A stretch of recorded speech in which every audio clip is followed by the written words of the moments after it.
अल्हम्दुलिल्लाहि रब्बिल आलमीन वस्सलातु वस्सलामु अला सय्यिदिल अंबियाइ वल मुरसलीन व अला आलिहि व अस्हाबिहि अजमाइन। अम्मा बाद वक़ाल अल्लाहु तआला फ़िल क़ुरआनिल मजीद फ़अऊज़ु बिल्लाहि मिनश शैतानिर रजीम बिस्मिल्लाहिर रहमानिर रहीम। हामीम वल किताबिल मुबीन इन्ना अनज़लनाहु फ़ी लैलतिन मुबारकातिन इन्ना कुन्ना मुनज़िरीन। आमन्तु बिल्लाहि सदक़ल्लाहुल अलियुल अज़ीम। वक़ाल अल्लाहु तआला फ़ी शानि हबीबिहिल करीम इन्नल्लाहा व मलाइकतहु युसल्लूना अला नबिय्यि या अय्युहल्लज़ीना आमनू सल्लु अलैहि व सल्लिमू तस्लीमा। अल्लाहुम्मा सल्लि अला सय्यिदना व मौलाना मुहम्मद मादिनिल जुद वल करम अला आलिहि व बारिक व सल्लिम सलातन व सलामन अलैका या रसूलल्लाह सल्लल्लाहु तआला अलैहि व आलिहि व सहबिहि व सल्लम। अम्मा बाद हर तारीफ और बड़ाई सिर्फ अल्लाह ताला के लिए है जो सारे जहान का मालिक है, मुख्तार है और जो सारे जहान का पालनहार है। मैं इस बात की गवाही देता हूँ कि आपके और हमारे प्यारे आका, मैं इस बात की गवाही देता हूँ कि अल्लाह ताला के सिवा कोई इबादत के लायक नहीं, वो एक है, उसका कोई साथी और शरीक नहीं। और मैं इस बात की भी गवाही देता हूँ कि आपके और हमारे प्यारे आका और मौला हुजूर पुरनूर हज़रत सैयदना मुहम्मद मुस्तफ़ा अहमद मुश्तबा सल्लल्लाहु ताला अलैहि व आलिहि व सहबिहि व सल्लम अल्लाह ताला के आखिरी रसूल और उसके बरगुज़ीदा बंदे हैं।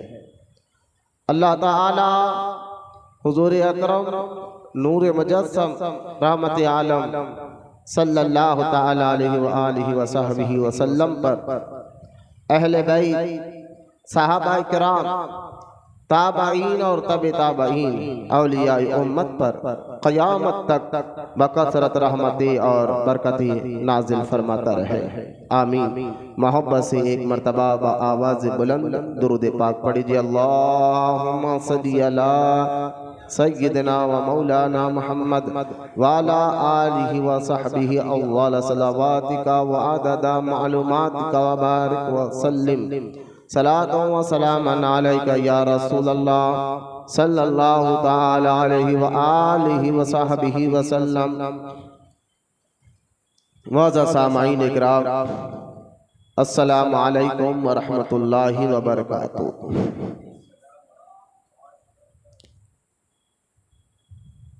खबर इसके कि आज का उन्वान फ़ज़ाइल शब बारात के मुतालिक कुछ अहम बातें आपके सामने रखूं। आइए सबसे पहले तरीक़ अहले सुन्नत व जमाअत के मुताबिक दुरूद पाक की फजीलत अहमियत को समाअत करते चले। रिवायत में आता है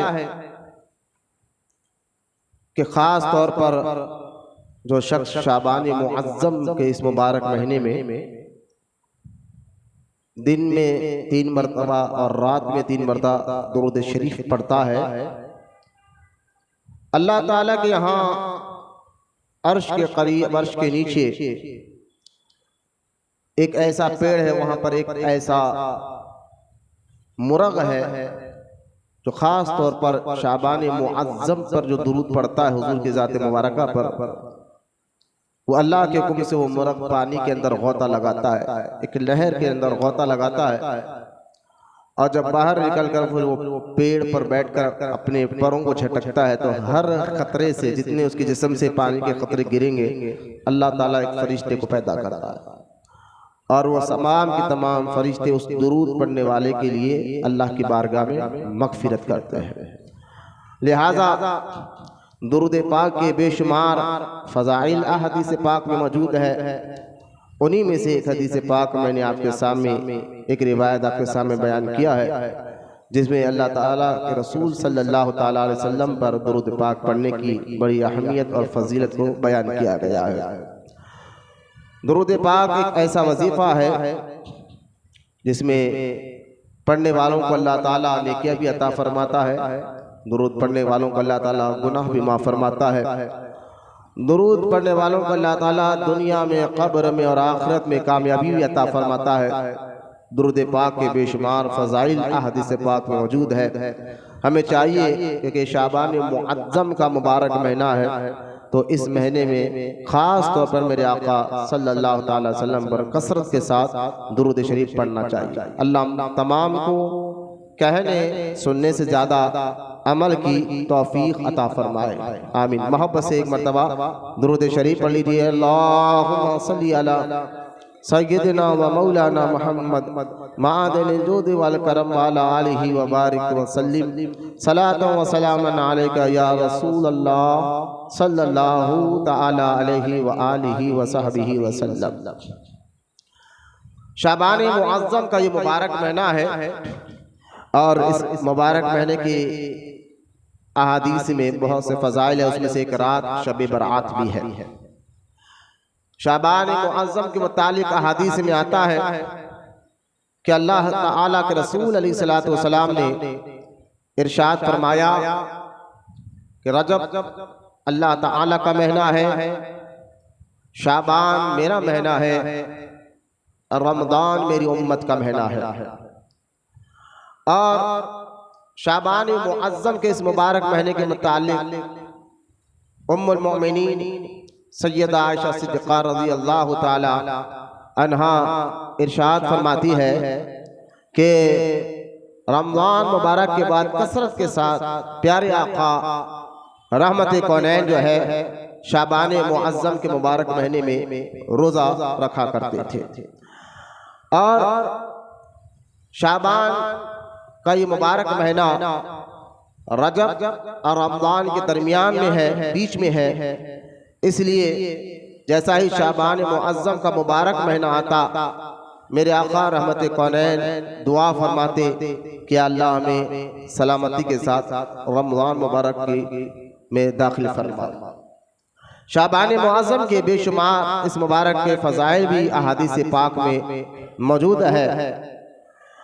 पीरे पीरा मीरे मीरा सैयदना शेख अब्दुल कादिर जिलानी गौसे आज़म दस्तगीर रज़ी अल्लाह ताला अन्हु आप फरमाते हैं कि शाबान जो ये मुबारक महीना है, अपनी किताब गुनियतुत तालिबीन में गौसे आज़म दस्तगीर रज़ी अल्लाह ताला अन्हु फरमाते हैं कि देखो शाबान के जो हुरूफ है वो 5 हुरूफ है, और इसमें एक लतीफ़ इशारा देते हुए सरकार गौसे पाक रज़ी अल्लाह ताला अन्हु ने इरशाद फरमाया कि शाबान के महीने में ये जो 5 हुरूफ है, शीन, ऐन, बा, अलीफ और नून, इन हुरूफ के बारे में गौसे पाक रज़ी अल्लाह ताला अन्हु ने एक तशरीह की, और उस तशरीह के इशारे से इस महीने की बुजुर्गी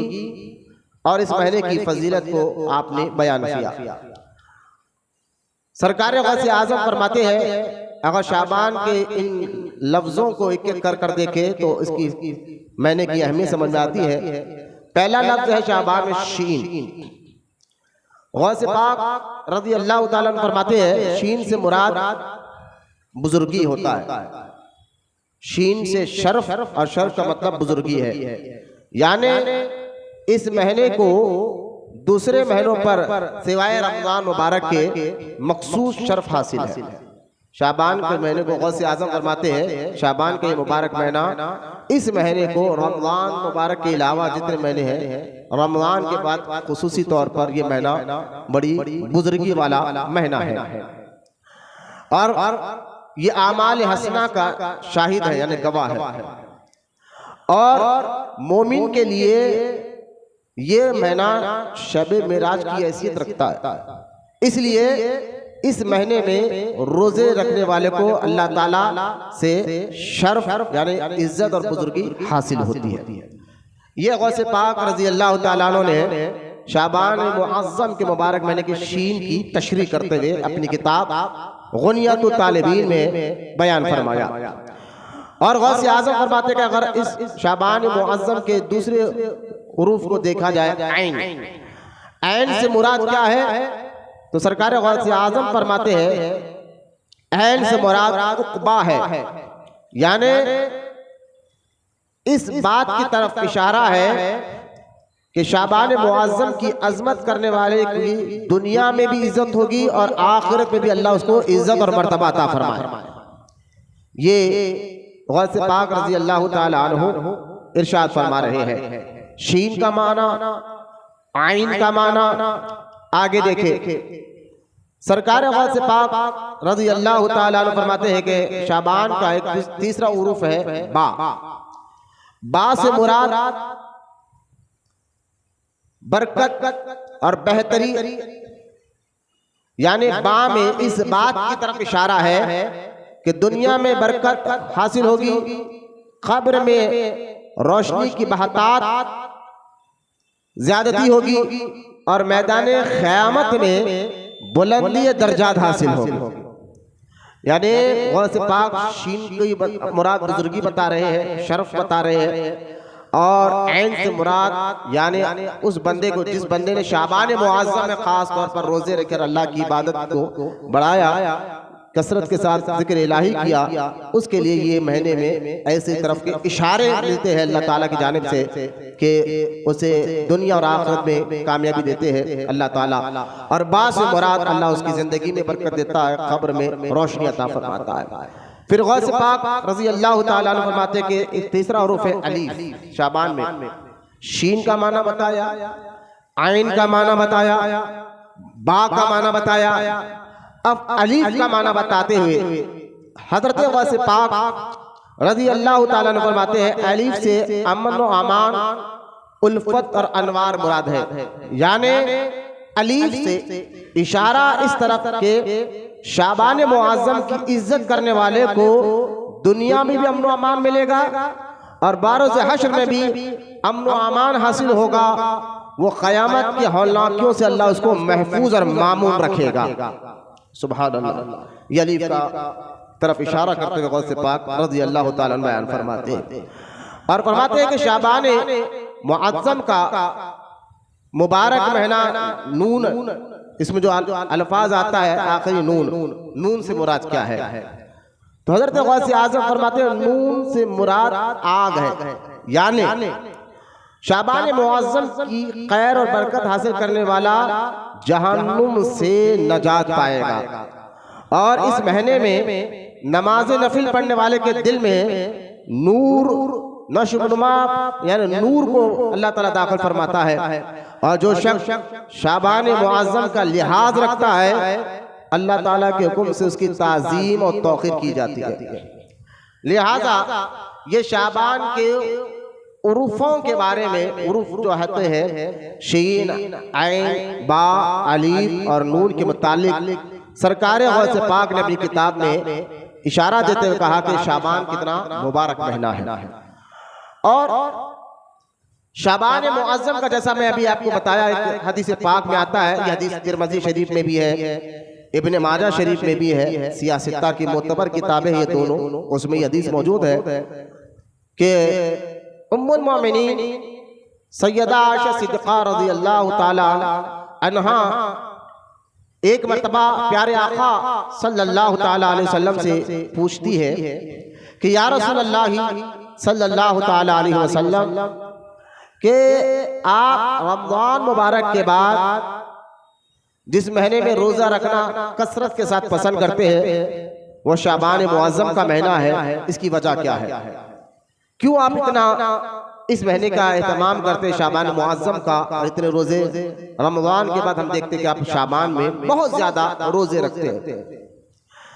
तो मेरे आका सल्लल्लाहु ताला अलैहि वसल्लम ने इरशाद फरमाया, और नींद आ रही तो बाहर जब तक बैठ के बोलो।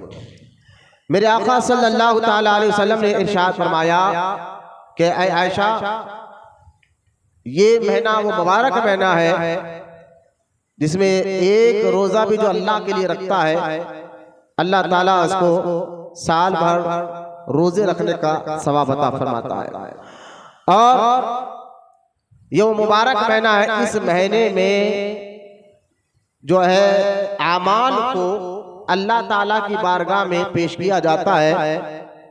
तो मेरे आका सल्लल्लाहु ताला अलैहि वसल्लम हमारी तरबियत के लिए इरशाद फरमाते हैं, क्योंकि ये महीना वो महीना है, इस महीने में अल्लाह की बारगाह में साल भर के अमाल पेश किए जाते हैं। तो मेरे आका अलैहिस्सलातु वस्सलाम फरमाते हैं कि मैं भी ये चाहता हूँ कि जब मेरे अमाल अल्लाह की बारगाह में पेश हो तो मैं रोज़े की हालत में रहूँ। इस वजह से शाबान मुअज़्ज़म के ये मुबारक महीने की बड़ी अहमियत और फजीलत और ये सारी बातें बयान किए जा रहे हैं। और ताजदार दो आलम सल्लल्लाहु ताला अलैहि वसल्लम इसलिए रमज़ान मुबारक के अलावा किसी और महीने में इतने रोजे नहीं रखते थे जितने शाबान मुअज़्ज़म के महीने में रखते थे। सहाबा ने अर्ज किया, या रसूलल्लाह सल्लल्लाहु ताला अलैहि वसल्लम, आप शाबान में बहुत रोजे रखते हैं। तो रहमत कौनैन सल्लल्लाहु ताला अलैहि वसल्लम ने इरशाद फरमाया, शाबान का महीना रजब और रमजान के बीच में है, लोग इसकी अहमियत से गाफिल है। शाबान में बंदों के अमाल अल्लाह ताला की बारगाह में पेश होते हैं, तो मैं पसंद करता हूँ कि मेरे अमाल रोजे की हालत में पेश किए जाए। इसी तरह एक रिवायत में आता है, उम्मुल मोमिनीन हजरत उम्मे सलमा रज़ी अल्लाह ताला अन्हा इस महीने में मेरे आका सल्लल्लाहु ताला अलैहि वसल्लम के रोजे के मुतालिक इरशाद फरमाती है, मैंने हुजूर अकरम सल्लल्लाहु ताला अलैहि वसल्लम को 2 महीने दर पर्दे यानी 2 महीने रोजे पे रोजे रखते नहीं देखा सिवाय शाबान और रमजान के। यानी ज्यादा रोजे रमजान के बाद मेरे आका अलैहिस्सलाम जो रोजे रखते थे वो शाबान मुअज़्ज़म के रोजे रहा करते थे। इसी तरह मेरे आका सल्लल्लाहु ताला अलैहि वसल्लम को शाबान के महीने से ज्यादा किसी और महीने के रोजे रखते नहीं देखा गया। अबू इमामा बहाली फरमाते हैं, ये रिवायत जरा गौर से सुनिए, सीधा बैठो, टेका लेके मत बैठो और फोन जेब में रखो। मस्जिद में बयान हो रहा, कुरान हदीस सुनना लाजिम है, कुछ काम है तो बाहर टहल के आ जाओ। लिहाजा अहादीस का अदब लाजिम है, बड़े अदब के साथ सुने। मेरा बयान जरूरी नहीं है, कुरान का अदब जरूरी है, हदीस का अदब जरूरी है। लिहाजा हदीस पाक को आप गौर फरमाए, अबू इमामा बहाली रज़ी अल्लाह ताला अन्हु, अच्छा ये वो सहाबी है जब ये ईमान कबूल करने के लिए हुजूर अलैहिस्सलातु वस्सलाम की बारगाह में हाजिर हुए तो अल्लाह ताला ने जिब्रील अलैहिस्सलाम को भेजकर मेरे आका से फरमाया कि या रसूल अल्लाह, अभी जो शख्स आपके पास आ रहे हैं कलमा पढ़ने के लिए, ईमान लाने के लिए, अल्लाह ताला फरमाता है कि इनकी इज्जत के खातिर उनको इज्जत दिया जाए। और जब ये आए तो सरकार मदीना अलैहिस्सलातु वस्सलाम ने इनको इज्जत देने के लिए अपनी चादर को बिछाया और फरमाया, ऐ अबू इमामा बहाली इस पर बैठो, क्योंकि अल्लाह ने मुझे हुक्म दिया है। तो ये हुजूर सल्लल्लाहु ताला अलैहि वसल्लम की चादर मुबारक को उठाते हैं और आंखों से चूम के कहते हैं कि या रसूल अल्लाह, मेरी क्या औकात है कि मैं आपकी मुबारक चादर पर बैठूं। तो खैर यहाँ दो बातें समझ में आते हैं कि ये हदीस जो मैं भी बयान करने जा रहा हूँ शाबान के मुतालिक, इसके जो रावी है अबू इमामा बहाली रज़ियल्लाहु ताला अन्हु, कि आप सोचिए कि इनका मुकाम कैसा है कि अल्लाह हुक्म दे रहा है कि मुस्तफ़ा करीम को इनके लिए इज्जत किया जाए, और ये भी बता रहे हैं कि हुजूर का अदब ये कैसे करते हैं, सहाबा का अदब ये कैसे करते हैं, मेरे आका रहमत कौनैन सल्लल्लाहु अलैहि वसल्लम का अदब ये कैसे करते हैं। तो ये ऐसे सहाबी है अबू इमामा बहाली रज़ियल्लाहु ताला अन्हु। आप फरमाते हैं मैंने आका रहमत कौनैन सल्लल्लाहु ताला अलैहि वसल्लम से सुना, फरमाया हुजूर सल्लल्लाहु ताला अलैहि वसल्लम ने जिसने शाबान का एक रोजा रखा उसके लिए जन्नत के दरवाजे खोल दिए जाते हैं और दोज़ख के दरवाजे बंद कर दिए जाते हैं। अब अंदाजा करें कि ये शाबान मुअज़्ज़म का ये मुबारक महीना जिसमें एक रोजा रखा जाए, तो एक हदीस में आता है कि अल्लाह ताला उसको साल भर रोजे रखने का सवाब अता फरमाता है।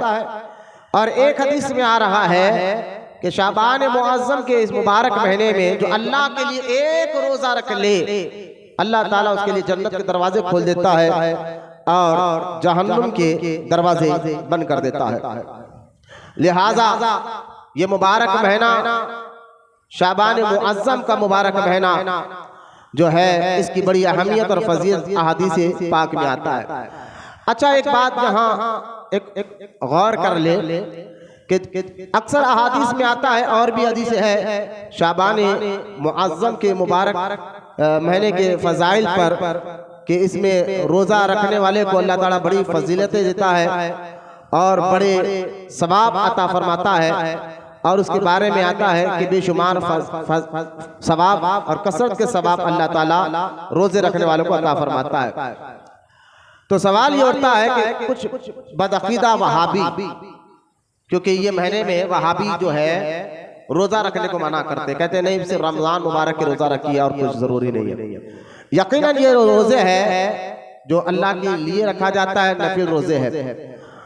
तो फिर इसका मजाक उड़ाते हैं, कहते हैं कि भाई एक रोजा रखो तो अल्लाह साल भर इबादत का सवाब देता है। तो इसका मतलब ये है कि जब एक रोजा शाबान में आप रख ले तो आपको साल भर रोजों का अल्लाह सवाब दे ही देता है, तो आपको रमजान के रोजे रखने की जरूरत ही नहीं है।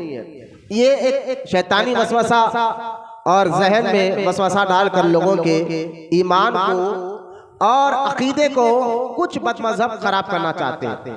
कहते कि भाई देखो जब आप और एक ये हदीस के हिसाब से कि साल भर रोजे का सवाब मिलेगा, और बहुत से अहादीस है जो शाबान मुअज़्ज़म में रोजा रखने वाले को बेशुमार सालों का अल्लाह सवाब अता फरमाता है। तो फिर ये मजाक उड़ाते, कहते फिर चलिए साल भर आपको रोजे का सवाब ऑलरेडी मिल ही गया है, तो आपको रमजान मुबारक में रोजे रखने की क्या जरूरत है। तो इसका जवाब यह है कि देखिए जनाब, सवाब देना ही अल्लाह की मर्जी, एक नेकी पर 10 गुना अजर सवाब दे या एक नेकी पर 1 अजर दे, अल्लाह ताला की मर्जी। सवाब और बात है, यानी कोई भी अमल पर कोई अच्छा आप अमल करे, अल्लाह को पसंद आ गया, अल्लाह की मोहब्बत में करे और अल्लाह उसका सवाब बढ़ा कर दे या कम दे, उसकी मर्जी। सवाब देना और बात है, लेकिन ये जिन पर हज फर्ज हो जाता है, जिन पर रोजे फर्ज हो जाते हैं, ये अमल करना लगता है, दोनों में फर्क है। यहाँ शाबान के मुबारक महीने में रोजा रखने से जो सवाब दिया जा रहा है, इसका मतलब ये नहीं कि आप रमजान मुबारक के रोजे ना रखें, बल्कि रमजान मुबारक के रोजे तो फर्ज वो अमल में आते हैं, यहाँ सवाब की बात होती है। जैसा कि कुरान पाक में आता है, अल्लाह ताला सूरह क़दर में फरमाता है कि ये शब क़दर की रात क्या है, 1000 महीनों के से भी ज्यादा बड़ी रात है ना। शब क़दर क्या कहता है, इन्ना अंज़लनाहु फी लैलतिल क़द्र वमा अदराका मा लैलतुल क़द्र लैलतुल क़द्र मिन खैरुम मिन अल्फ़ि शहर। अब इस आयत में क्या है, अल्लाह फरमाता है तुम्हें क्या मालूम शब क़द्र क्या है। शब क़द्र की एक रात 1000 महीनों से भी ज्यादा अफजल है। रात एक है, लेकिन अल्लाह ताला क्या कह रहा है कुरान में कि वो 1000 महीनों से भी ज्यादा अफजल रात, यानी जो शबे कद्र को पा लेता है उसको अल्लाह ताला 1000 महीनों से भी ज्यादा का सवाब उसके नामे आमल में अता फरमाता है। अब 1000 महीनों को अगर हम गिने, काउंट करें यानी गिने, तो 83 ईयर्स, 83 साल 6 महीने होते हैं। 1000 महीनों को अगर हम गिने तो अब देखिए कुरान तो कह रहा है कि एक रात जो शब कदर की रात है जिसको मिल जाए अल्लाह उसको 1000 महीनों से ज्यादा सवाब देता है।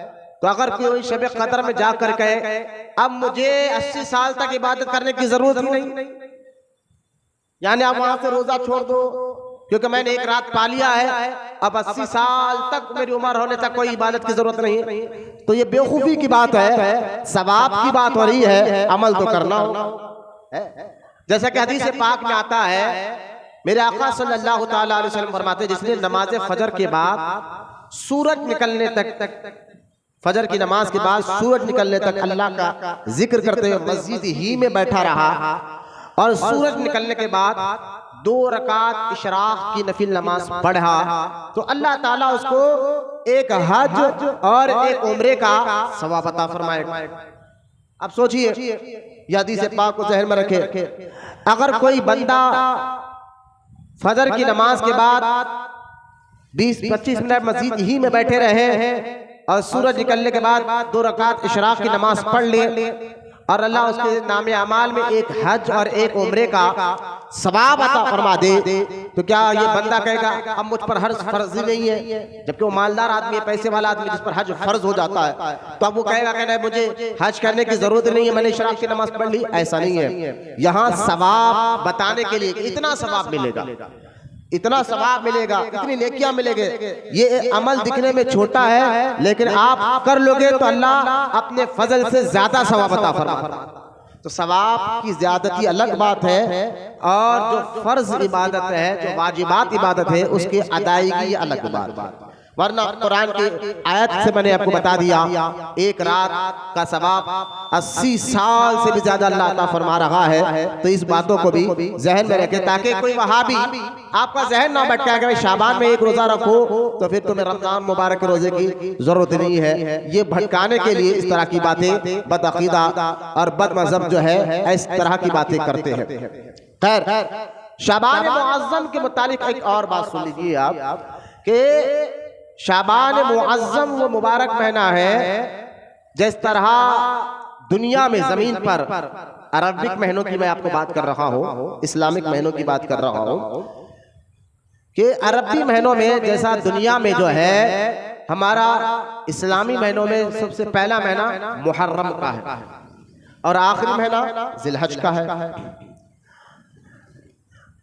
मैं यहाँ अंग्रेजी की बात नहीं कर रहा हूँ जो जनवरी से शुरू होता है दिसंबर में खत्म होता है, यहाँ अरबिक महीने इस्लामी महीनों की बात कर रहा हूँ। जरा गौर से सुने, जिस तरह जमीन पर इस्लामी महीनों में पहला महीना मुहर्रम है और आखिरी महीना हज का महीना, जिलहज का महीना। अल्लाह ताला के यहाँ अर्शी महीने भी होते, अर्शी महीने, अर्शी महीनों के हिसाब से अल्लाह के यहाँ आसमानों में शाबान मुअज्जम आखिरी महीना और रमजान मुबारक पहला महीना।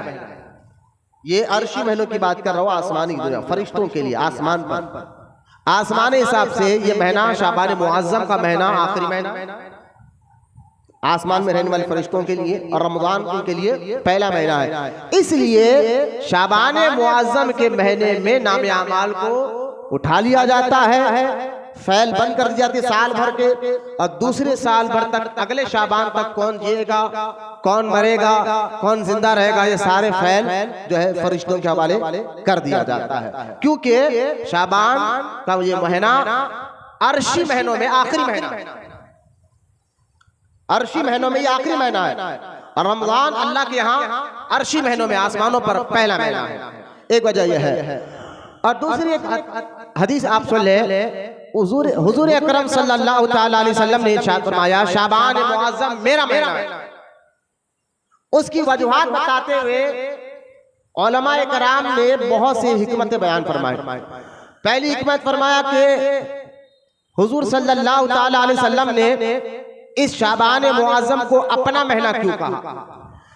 उसकी पहली वजह ये बयान की गई है कि सूरह अहज़ाब में एक आयत है जिसमें अल्लाह ताला ने फरमाया कि बेशक अल्लाह उसके फरिश्ते मुस्तफ़ा करीम पर दुरूद व सलाम भेजते हैं, ए ईमान वालो तुम भी खूब खूब दुरूद व सलाम भेजा करो। ये आयत जो हम अक्सर खुतबे में सुनते हैं, इन्नल्लाहा व मलाइकतहु युसल्लूना अलन नबी, ये आयत जो है शाबान के महीने में उतरी, जिसमें अल्लाह ताला ने क़यामत तक के मुसलमानों को हुजूर पर दुरूद और सलाम भेजने का हुक्म अता फरमाया है। इस आयत के उतरने की वजह से, जिसमें मेरे और आपके नबी पर दुरूद और सलाम भेजा जाता है, इसलिए मेरे आका ने फरमाया शाबान मेरा महीना है। एक तो ये वजह है, और दूसरी वजह बयान करते फरमाते हैं कि शाबान मुअज़्ज़म का ये मुबारक महीना वो है जिसमें अल्लाह ताला ने खुसूसी तौर पर हमारे और आपके नबी सल्लल्लाहु ताला अलैहि वसल्लम को शफाअत कुबरा का ताज अता फरमाया। यानी शफाअत का जो ताज अल्लाह ने दिया है मेरे और आपके नबी को, वो शाबान का महीना था। जैसा कि रिवायत में आता है कि मेरे आका सल्लल्लाहु ताला अलैहि वसल्लम ने 12वीं की शब को रात भर जगी, शाबान के 12वीं शब को रात भर इबादत की और कहा या अल्लाह मेरी उम्मत को बख्श दे। तो अल्लाह ताला ने फरमाया कि हमने आपकी उम्मत को एक का ही उम्मत को बख्श दिया। फिर सरकार ने 13वीं शब को रात भर इबादत की और दुआ की, अल्लाह मेरी उम्मत को बख्श दे। तो अल्लाह ताला ने हुक्म दिया, हबीब आपकी शफाअत से हम 2 ताई उम्मत को बख्श देंगे। फिर अल्लाह के रसूल सल्लल्लाहु ताला अलैहि वसल्लम ने 15वीं शब को रात भर इबादत की, रब की बारगाह में दुआ की, अल्लाह मेरी उम्मत जो गुनाहगार है, जो गुनाहगार हों उनकी बख्शिश फरमा। तो अल्लाह ताला ने फरमाया, हबीब हम आपको क़यामत के दिन शफाअत का ताज देंगे, आप जिसको कहेंगे हम आपके कहने के मुताबिक सारी आपकी उम्मत को बख्श देंगे। तो अल्लाह ताला ने हमारे और आपके नबी को जो शफाअत करने की इजाजत आम अता फरमा दी, आपकी सारी उम्मत की आप शफाअत कर सकते हैं, तो वो शाबान का महीना है। इसलिए मेरे आका सल्लल्लाहु ताला अलैहि वसल्लम फरमाते हैं कि शाबान मेरा महीना है। दूसरी वजह, क्योंकि वो मेरे हुजूर ने ये को कहा कि मेरा महीना है शाबान। एक तो दुरूद और सलाम वाली आयत इस महीने में उतरी, एक दूसरी वजह यह है कि ये महीना जो है इसमें सरकार को शफाअत आम की अल्लाह ने इजाजत अता फरमाई। और तीसरी वजह यह है मेरे और आपके नबी को अल्लाह ताला ने जो हजारों अनगिनत, यानी ये समझिए कि इतने मौजिज़े दिए जिसका आप और हम शुमार गिन नहीं सकते। अनगिनत मौजिज़े अल्लाह ने अता फरमाए हमारे नबी को। कुरान क्या कहता है, इन्ना आतैना कल कौसर। कौसर का लफ्ज़ देखिए, क्योंकि कुरान अरबी जुबान में उतरा है, अरब के लबो लहजा जो वाकिफ होता है अरबी जुबान से, और अरब के लबो लहजे में जो वाकिफ होता है वो अच्छी तरह समझ सकता है कौसर किसको कहते हैं। कौसर का मतलब क्या है कि देखिए, उसको यूं समझिए कि अगर कुछ हाथ भर में जो है कंकरिया रख दिया जाए और कहा जाए ये हाथ मुट्ठी भर में जो कंकर कितने आप गिने तो आप शायद गिन सकते हैं, तो उसका अरबी में उसकी जुबान अलग है। लेकिन अगर एक बहुत बड़ा रेगिस्तान हो और किसी से कहा जाए कि इस रेगिस्तान में जो रेत के जर्रे हैं वो गिन के बताए, तो कौन उसको गिन सकता है? तो उसको कहते हैं कौसर। कौसर उसको कहते हैं जिसको शुमार ही नहीं कर सकते। अरबी लहजे की बात करता हूँ, अरबी लुगत अगर आप पढ़ेंगे, अरबी जुबान को अगर आप सीखना चाहते हैं, पढ़ना चाहते हैं, तो आप कौसर का माना अरबी जुबान की डिक्शनरी में उठाकर देखें तो अरब के लोग कौसर का लफ्ज उस वक्त इस्तेमाल करते थे जिस वक्त किसी चीज को वो गिन ही नहीं सकते थे, यानी इसको शुमार ही नहीं कर सकते थे। तो कहते थे कौसर यानी कौन गिन सकता है, इसकी कोई शुमार नहीं, इसकी हद नहीं है। लिहाजा अल्लाह ताला ने हमारे आका को क्या कहा कुरान में, इन्ना आतैना कल कौसर, ऐ हबीब हमने आपको बेशुमार खूबियां अता फरमाई, कौसर अता फरमाया है। ये कौसर का मुफस्सिरीन ने लफ्ज कौसर के कई माने बयान किए हैं कि उसमें से एक माना यह है, ऐ हबीब हमने आपको बेशुमार मौजिज़े अता फरमाए, यानी उसको शुमार नहीं।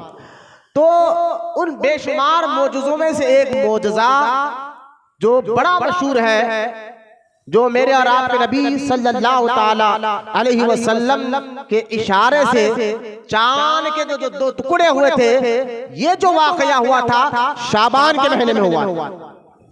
इसलिए मेरे आका ने फरमाया शाबान मेरा महीना, क्योंकि देखिए जब मेरे आका सल्लल्लाहु ताला अलैहि वसल्लम अरब में जब ऐलान नबूवत करने के बाद दावत तौहीद दी और लोगों को बुलाया, तो आप सब जानते हैं कि आप पर हमारे आका सल्लल्लाहु ताला अलैहि वसल्लम को अरब के मुशरिकीन ने कितना तंग किया, सताया। जब हर तरीके से तंग किया, हर तरीके से सताया, यहां तक के शोबे अबी तालिब में मेरे और आपके आका और आपके चाहने वालों को 3 साल तक कैद की तरह रखा गया। तो जब तब भी मेरे आका अलैहिस्सलाम अपने दीन के काम को आगे बढ़ा रहे हैं, रोकते नहीं है, तबलीग के काम को आगे बढ़ा रहे हैं, तो फिर अबू जहल ने क्या किया, यमन से एक बहुत बड़ा एक शख्स था जिसका नाम हबीब था, हबीब यमनी, हबीब यमनी को बुलाया गया, क्योंकि ये तो था यमन का रहने वाला। जरा गौर से सुनिए, यमन असल अरब यमनी होते, ये भी एक तारीखी बात आप बच्चों को ज़हन में रखें, आप भी ज़हन में रखें। असल अरब मक्के वाले नहीं, यमनी है। आप कहेंगे वो कैसा कि देखिए जब बीबी हाजिरा रज़ी अल्लाह ताला अन्हा, जिनका मुकाम असल इराक है, और अल्लाह के हुक्म से इब्राहिम अलैहिस्सलाम ने बीबी हाजिरा को हरम में छोड़ा, मक्के के पास छोड़ा, काबतुल्लाह के पास छोड़ा, और इस्माइल अलैहिस्सलाम साथ थे। और जब फिर ये जमजम का वाकया पेश आया, तो उस दौर की बात है, काबतुल्लाह में हरम के करीब, यानी मक्का में हरम के करीब माँ ये बेटी, यानी बीबी हाजिरा उनकी बेटी इस्माइल अलैहिस्सलाम थे, और कोई काबिला खानदान, कोई शहर मुल्क, कोई बसेरा नहीं था। तो हुआ ये उस दौर में, उस दौर की बात है कि यमन में कहत पड़ गया, यमन के लोग प्यासे, जब प्यास पानी का कोई जरिए नहीं बने, तो यमन के कुछ कबीले जो है पानी की तलाश में यमन से निकलकर मक्का मुकर्रमा की तरफ आए, और वहां पर उन्होंने देखा कि इस मक्का में, इस पहाड़ों वाली वादी में, कुरान में अल्लाह क्या कहता है, ये पहाड़ वाली वादी है, इन पहाड़ों वाली वादी में सिर्फ एक औरत है और उसके साथ एक बच्चा है, और एक पानी का कुआं है। इसको देखकर उन कबीले वालों ने बीबी हाजिरा से वहां रहने की इजाजत मांगी, और उन्होंने इजाजत दी, उन्होंने उनको इजाजत दी, और हाँ अंदर रखने लगो, अंदर रखने लगो गाड़ी। दुरूद शरीफ पढ़िए, अल्लाहुम्मा सल्ली अला सय्यिदना मुहम्मद वअला आलिहि।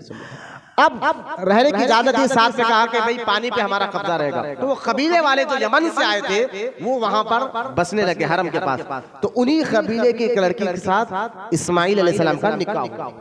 तो फिर वो कबीला खानदान बढ़ा।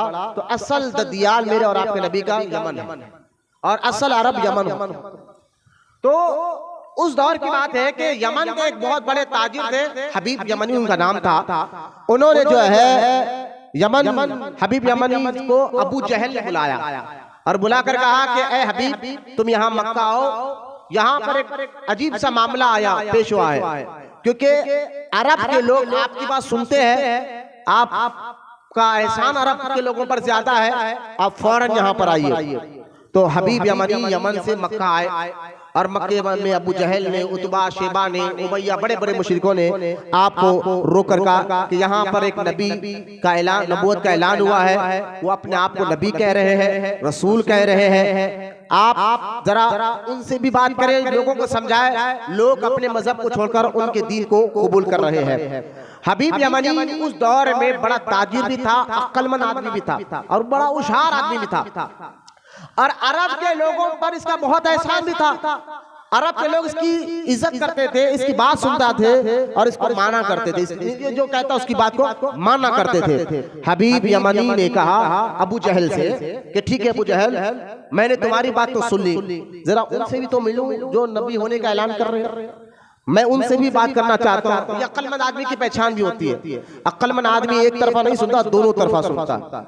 एक तरफा सुना सुनी बातों में आकर जो है आज खानदान लड़ लेते हैं, आपस में लड़ाई झगड़ा हो जाता है, भाई भाई लड़ रहे हैं, रिश्तेदार लड़ रहे हैं, बस एक तरफा सुनता। और ज्यादातर एक तरफा सुनकर झट खफा हो जाना, लड़ लेना, ये उस मर्द की पहचान होती है जो मर्द ज्यादातर औरतों में बैठता है। हाँ, एक बात याद रखिए, औरतों में जो बैठते तो औरतों में बैठने से ही आदतें आ जाती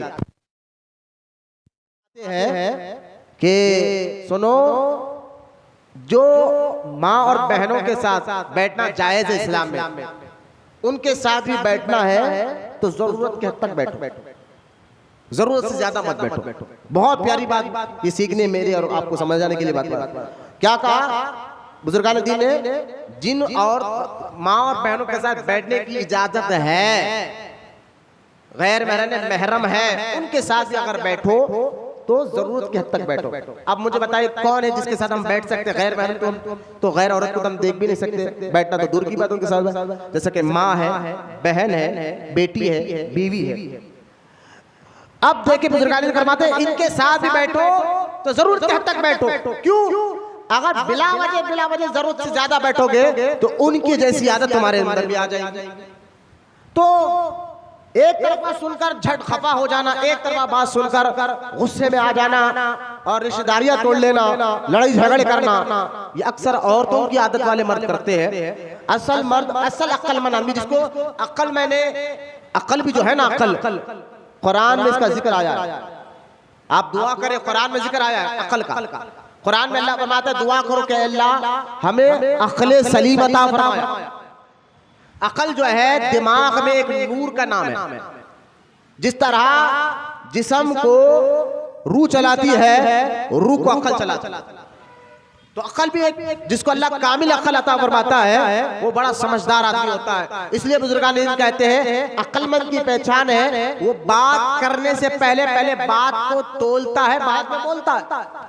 बात करने से पहले बात को समझता है, तोलता है, बाद में बोलता है। और बेवकूफ की पहचान यह है पहले बोल देता है, बाद में परेशान हो जाता है कि मैंने ये क्या बोल दिया।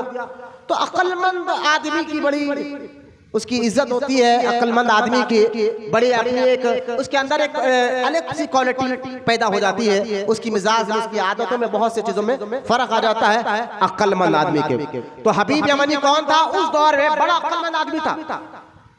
और जब मक्के वालों ने उसको बुलाया और आपके हमारे नबी के खिलाफ फटकाया तो उसने क्या कहा? पहले मैंने तुम्हारी बात तो सुन ली, मैं उनकी भी बात सुनता हूं।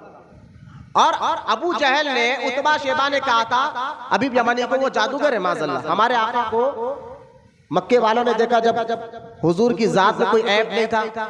अल्हम्दुलिल्लाह, गौर से सुने एक बात को, हमारे नबी जिसका हम कलमा पढ़ते हैं, अल्लाह ने न ज़ाहिरी तौर पर कोई ऐब रखा था, ना अखलाकी तौर पर यानी आदती तौर पर हुजूर में कोई ऐब नहीं था, न खानदानी तौर पर कोई ऐब। दुश्मन क्या करते हैं? अगर आपको गिराना है तो दुश्मन आप में ऐब निकालने की कोशिश करते हैं, या आपकी आदतों में ऐब निकालने की कोशिश करते हैं, या आपके खानदान में ऐब निकालने की कोशिश करते हैं। लेकिन अल्लाह ताला ने हमारे नबी को ऐसा हुस्न जमाल अता फरमाया है कि ना आपके हुस्न जमाल में कोई ऐब था, ना आपके अखलाक और आदत में कोई ऐब था, ना आपके खानदान मुबारक में कोई ऐब था। दुश्मन को कोई मौका ही नहीं था कि हुजूर पर ऐब निकाल सके, हुजूर के लिए कोई बात कर सके। लिहाजा उन्होंने जब देखा कि कोई ऐब इनके अंदर है नहीं, और फिर 40 साल की उम्र तक हमारे नबी को उन्होंने देखा था, उनका बचपन देखा था, उनकी जवानी देखा था, तो उन 40 साल की उम्र में भी कोई ऐसी चीज नहीं थी जो पकड़ कर कह सके यार तुम क्या करते थे पहले, अब क्या कर रहे हो। कोई ऐसा ऐब हुजूर की जात मुबारका में नहीं था। तो जब कुछ नहीं मिला तो फिर भटकाने के लिए लोगों में जादू, हमारे नबी को बदनाम करने के लिए माज़अल्लाह जो है जादूगर का टाइटल दिया। कौन? अरब के मुशरिकों कि ये बड़े जादूगर है। तो हबीब यमनी ने जब सुना कि जादूगर भी है माज़अल्लाह, तो लिहाजा कहा कि जादूगर की जो है जादूगरी सिर्फ जमीन पर चलती है, आसमान पर नहीं चलती, याद रखें। तो लिहाजा हबीब यमनी ने हमारे आका से मुलाकात किया, और जैसे हमारे आका के चेहरे को देखा ना, आदमी आप देखे अक्लमंद आदमी चेहरा देखकर पहचान लेता है कि आदमी सच्चा है या झूठा।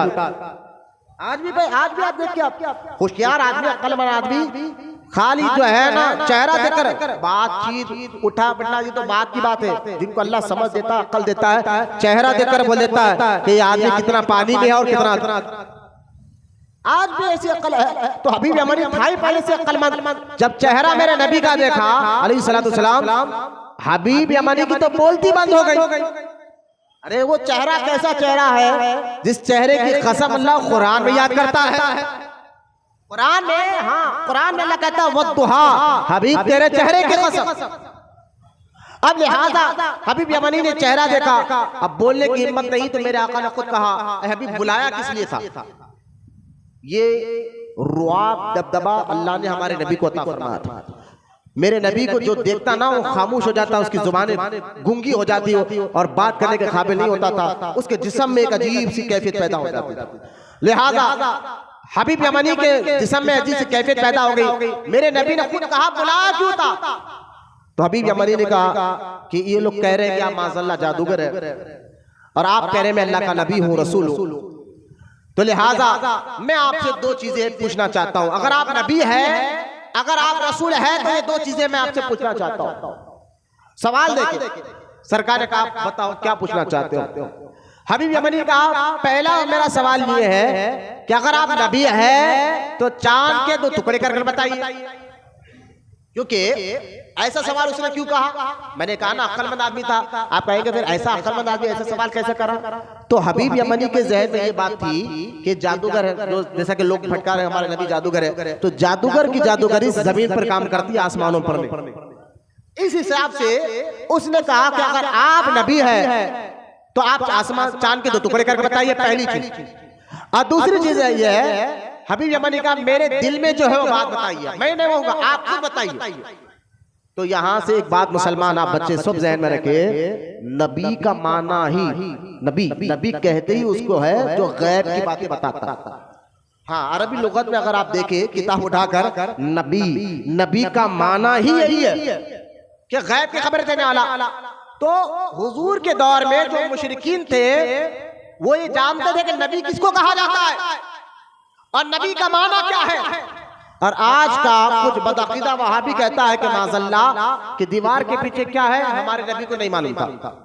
यह है सुन्नी और वहाबी में फर्क। उन्होंने लिखा है किताबों में, कोई झगड़े लड़ाई की बात नहीं कर रहा, उन्होंने लिखा है किताबों में। अशरफ अली थानवी ने अपनी किताब हिफ्जुल ईमान में ये बात लिखी है। वो किताब आज भी छपती है, मार्केट में मिलती है, जिसमें कहा गया कि दीवार के पीछे क्या है नबी को नहीं मालूम। अरे भाई जब नबी का माना ही यही है, नहीं समझे आप? देखिए एक लफ्ज है कोई भी कि आपका भी नाम है, नाम का एक माना होता है, मतलब होता है हर चीज का। तो अरब में लफ्ज नबी का माना क्या था? अरब की जुबान, क्योंकि मैंने कहा ये अरबी नाम है नबी, ये लफ्ज अरबी है, तो अरब के लोग जानते थे नबी का माना क्या है। और जानकर ही तो सवाल करते थे कि आप बताइए कि मेरे दिल में क्या है, आप बताइए मैं नहीं बोलूंगा। यानी वो भी जानते थे नबी का मतलब ही गैब की खबर देना है, नबी का माना ही गैब की खबर देने वाला है। तो ऐसे एक नहीं कई रिवायत मिलते हैं अहादीस में जहां मुशरिकीन ने हमारे नबी को से कुछ गैब की बातें पूछे और सरकार ने जवाब अता फरमाया अल्लाह के हुक्म से। तो खैर आज के वहाबियों की बातों में बताए, मेरा कहने का मतलब ये है। अब ये दो हबीब यमनी ने 2 सवाल किया कि पहला आसमान से चांद के 2 टुकड़े के बताए। मेरे आका सल्लल्लाहु तआला अलैहि वसल्लम को अल्लाह ने इख्तियार वाला बनाया, अल्लाह ने मुख्तारे कायनात बनाया है, इख्तियार वाला बनाया है। ये बात तो उस दौर के काफिर और मुशरिक भी जानते थे कि नबी को क्या अल्लाह, अगर ये नबी है तो उनको अल्लाह आपकी तरह और मेरी तरह एक आम इंसान नहीं बनाता, उनको अल्लाह इख्तियार देता है, यूं समझे कि स्पेशल पावर अता फरमाता। और आज का अगर कोई वहाबी आकर के नबी है, हम जिसका कलमा पढ़ते हैं वो रसूल है, लेकिन हमारे बड़े भाई की तरह है, तो मुझे बताइए ये कैसी बात हो गई? उनको नबी भी मानो और बड़ा भाई भी मानो, ये वहाबियों का। हम कहते हैं भाई तुम मान लो, पता नहीं तुम किसका कलमा पढ़ते हैं, जिस नबी का हम कलमा पढ़ते हैं उनके बारे में तो हमारे बुजुर्गों ने ही सिखाया जैसे मेरे सरकार है ऐसा कोई नहीं। लिहाजा हबीब यमनी के कहने पर मेरे आका ने, अच्छा हुजूर ने भी ये नहीं कहा अलैहिस्सलाम मैं तो नमाज सिखाने आया हूँ, रोजा सिखाने के लिए आया हूँ, मैं तुम्हें बुराई से बचाने के लिए आया हूँ, तुम्हें जन्नत की तरफ रास्ता बताने के लिए आया हूँ, मैं तो तुम्हारी तरह का आम आदमी हूँ, मैं क्या कर सकता हूँ, चांद के 2 टुकड़े कर सकता हूँ? नहीं कर सकता, ऐसा हुजूर ने नहीं कहा। ऐसा अल्फाज हुजूर नहीं कहे। मेरे आका रहमत कौनैन ने फौरन रात उंगली उठाई, चांद की तरफ इशारा किया, फौरन उंगली उठाई और चांद की तरफ इशारा किया। चांद के दो टुकड़े होते हुए पूरे अरब ने देखा। अच्छा, चांद के दो टुकड़े हुए और फिर सरकार ने इशारा किया, चांद जुड़ गया। आज भी साइंटिस्ट कहते हैं कि चांद के अंदर हमने बीच में एक दरार देखा। अगर जो साइंस पढ़ने वाले स्टूडेंट्स हैं, बच्चे हैं जो साइंस फिजिक्स पढ़ते हैं, तो करिए आप साइंस अपनी अपनी तहकीक है साइंस की। वो कहते हैं कि चांद पर जाना ये एक अलग बात है, उलमा ने एक अलग बहस की है। लेकिन मैं एक बात बता रहा हूँ, जो चांद पे जाने का जो नासा दावा कर रहा है कि हम चांद पर गए हैं, और यूएस में तो मैंने बताया है, अभी भी गूगल पे सर्च कर लीजिए आप, यूएस में तो कई लोगों ने अभी से चांद के अंदर जमीनी फ्लैट बुक कर लिए भाई पैसे देकर। ये दौर ऐसा है, टेक्नोलॉजी का दौर है। तो ये बात नासा के साइंटिस्टों ने भी कहा कि हमने चांद के बीच में दरार को देखा है। और एक बात सुनिए आप, हिंदुस्तान में एक इलाका है अपना इंडिया में, पंजाब में एक बहुत बड़े बुजुर्ग है जिनका नाम है रतन हिंदी। अगर यूट्यूब पे भी आप मारेंगे, फोन अंदर रखो बेटा, फोन अंदर रखो, हदीस सुनो, बहुत बड़ी अहम बात है, जरूरी बात है, सीखना है आप लोगों को। रतन हिंदी इंडिया के पंजाब में इनकी मज़ार, अगर आप यूट्यूब पे मारेंगे नजर आएगी। ये रतन हिंदी कौन है जानते हैं आप? ये इंडिया के आज से 1400 साल पुराने बहुत बड़े ताजिर थे, इंडिया में रहते थे। और अक्सर ये इंडिया से अरब में मसाले बेचने के लिए जाया करते। आज भी देखिए मसाले इंडिया से जाते, लौंग, इलायची, कई किस्म जो मसाले हैं ना, वो इंडिया की जमीन पर उगते। तो अरब के लोग आज भी जाते हैं, सऊदी अरब भी आप देख ले, आज भी जो है जाते। तो ये पुराना तरीका है। तो वो रतन हिंदी जो है अपने घर की छत पर थे रात के वक्त। जब ये मोजज़ा हुआ ना, उन्होंने अपने घर की छत पर देखा कि अरब की तरफ, पहले के लोग बड़े दयानतदार थे, होशियार थे, जानते थे। तो उन्होंने देखा कि चांद दो टुकड़े हुआ और जुड़ गया, और उन्होंने अंदाजा कर लिया कि यह वाकया अरब की तरफ हुआ है। और फिर कुछ दिन के बाद अरब से कुछ लोग हिंदुस्तान आए, ताजिर आपके दोस्त। तो आपने उनसे पूछा कि ऐसा वाकया हुआ है? लोगों ने कहा फला दिन फला तारीख को ऐसा वाकया अरब में मक्का में हुआ है, अल्लाह के नबी मोहम्मद रसूलुल्लाह ने कर बताया है। तो रतन हिंदी भी जाकर फिर सरकार पर सरकार को देखा है, ईमान लाया, कलमा पढ़ा है, फिर वापस हिंदुस्तान आए। आज भी वो सहाबी की मज़ार इंडिया पंजाब में रतन हिंदी के नाम से मशहूर है। तो खैर, जब ये चांद का वाकया हुआ ना, तो हबीब यमनी को तो एक सवाल का जवाब मिल गया था, और दूसरा सवाल ये था कि मेरे दिल में क्या है आप बताइए, मैं नहीं कहूंगा। तो अल्लाह के रसूल अलैहिस्सलाम ने फरमाया कि हबीब यमनी, तुम्हारे दिल में ये बात पक रही है, तुम चाहते हैं कि तुम्हारे घर में एक बेटी है जो बीमार है, और बहुत ज्यादा बीमार है, चलना फिरना उठना बैठना उसको नहीं आता। तुम चाहते हो कि उसको शिफा मिल जाए, वो तंदुरुस्त हो जाए, अच्छी हो जाए। अल्लाह के रसूल अलैहिस्सलाम ने फरमाया, हबीब अल्लाह ने उसको शिफा अता फरमा। आप देखिए, गैब की खबर नहीं तो क्या है? गैब की खबर इसी को तो कहते हैं। और ये कहना कि नबी हमारी तरह एक आम आदमी होते हैं, बड़े भाई की तरह होते हैं, उनको दीवार के पीछे क्या नहीं मालूम, कहाँ मक्का और कहाँ यमन। फिर ये बंदा पूछने वाला फिर पूछ रहा है। तो उसी वक्त हबीब यमनी आए थे अरब के लोगों को समझाने के लिए, लेकिन जब मेरे आका की शान व अज़मत को देखा, वो भी कलमा पढ़ लिया और ईमान उन्होंने ला लिया। अबू जहल परेशान हो गया, हमने तो समझाने बुलाया था, ये खुद मुस्तफा के गुलामों में आ गए। और इतना खुश होकर ये मक्के से हबीब यमनी मक्के वालों को डांटा, समझाया, ये नबी है, ये रसूल है, और ये सच्चे हैं। यानी अक्लमंद आदमी भी कहता था कि जैसे मेरे सरकार है ऐसा कोई नहीं। लिहाजा हबीब यमनी मक्का से जब अपने घर गया और दरवाजा खटखटाया, तो दरवाजे के अंदर से जो लोग अक्सर गुलाम आकर दरवाजा खोलते थे, पैसे वाला आदमी था, ताजिर था, लेकिन देखा कि बेटी ने आकर दरवाजा खोला। जो बेटी उठ नहीं सकती थी, बैठ नहीं सकती थी, अभी मेरे सरकार ने तो मक्के में कहा अल्लाह ने वहां शिफा दे दी है, और बेटी ने आकर दरवाजा खोला और खोलकर अब्बू को देकर कहा अशहदु अल्ला इलाहा इल्लल्लाहु व अशहदु अन्ना मुहम्मदन अब्दुहु रसूलुहु। हबीब यमनी ने कहा कि बेटी ये कलमा तो मैंने अरब में पढ़ा है, तुझे कैसे पता चल गया? कहा अब्बू जिसने आपको कलमा पढ़ा है उसी ने ख्वाब में आकर मुझे भी पढ़ाया है। तो खैर ये वाकया भी चांद के दो टुकड़े वाकया भी शाबान में हुआ, शाबान के इस महीने में हुआ था। इसलिए अल्लाह के रसूल अलैहिस्सलाम फरमाते कि शाबान मेरा महीना है। मैं ये वजह बताने के लिए वाकया सुना रहा हूँ कि शाबान को हुजूर ने अपना महीना क्यों कहा, क्यों उसका वजह, 3 वजह मैंने आपके सामने बयान कर दिया है। अब देखें कुरान पाक पे आ जाए तो शाबान मुअज्जम के ये आज ये तो महीने क्या है यार, उठना बैठना तुम शाबान मुअज्जम के बात आ जाए तो मेरी तरफ तवज्जो फरमाए कि कुरान पाक में अल्लाह ताला ने सूरह दुखान में, अब आए ये तो शाबान महीने, क्योंकि वक्त बहुत करीब आ गया है, शाबान मुअज्जम के मुबारक महीने की फजीलत बता रहा था। अब इस महीने की एक रात है, उस रात के मुतालिक कुरान में जिक्र मौजूद है, और उस रात के मुतालिक सूरह दुखान अल्लाह ताला इरशाद फरमाता है हामीम। हामीम का माना आज तक किसी ने नहीं किया, क्योंकि कुरान में ये जो आयत है इसको आयत मुतशाबिहात कहते हैं।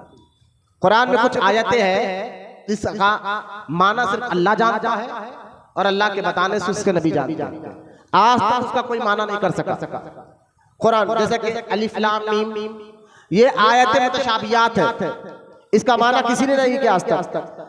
इसलिए काफ हा या ऐन स्वाद ये आयतें मुतशाबिहात है। बच्चे गौर से सुने, सीखिए, सीखने का टाइम है। आप कहेंगे इतनी भारी बातें हमें समझ में नहीं आती है। भाई आज तो ऐसा दौर है, एक मोबाइल स्मार्टफोन को छोटा बच्चा भी समझ जा रहा है, तो दीन को आप कब समझेंगे? दीन आसान है, समझिए थोड़ा। कुरान के कुछ आयत ऐसे हैं जिसका माना सिर्फ अल्लाह जानता है, उसके बताने से रसूल जानते हैं, आज तक उसका कोई माना नहीं कर सका। उनमें से अलिफ लाम मीम है, काफ हा या ऐन स्वाद है। अब ये सूरह दुखान की आयत में पढ़ा हा मीम, माना नहीं जानते, इसका माना कहीं नहीं मिलेगा। क्यों? क्योंकि ये ऐसी राज की बातें हैं जो सिर्फ अल्लाह ने अपने महबूब को बताया, हमारे नबी को बताया। कुरान में जो आयत मुतशाबिहात है, आज वहाबी कहता है कि जो है हुजूर को माज़ाल्लाह इल्म गैब नहीं था, हुजूर हमारी तरह थे।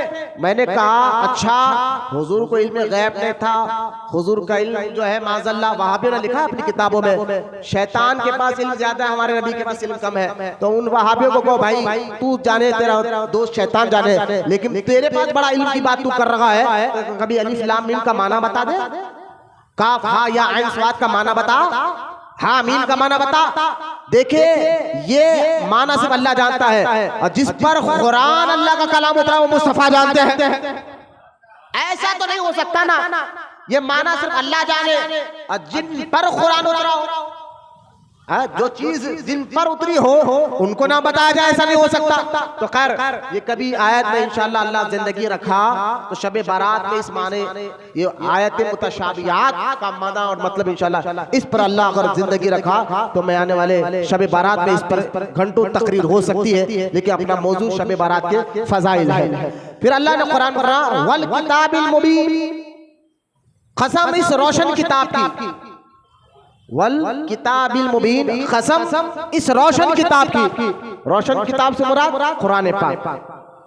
फिर अल्लाह ताला ने फरमाया इन्ना अनज़लनाहु फी लैलतिन मुबारका इन्ना कुन्ना मुंज़िरीन। अल्लाह फरमाता है बेशक हमने इसको यानी इस कुरान को बरकत वाली रात को उतारा है।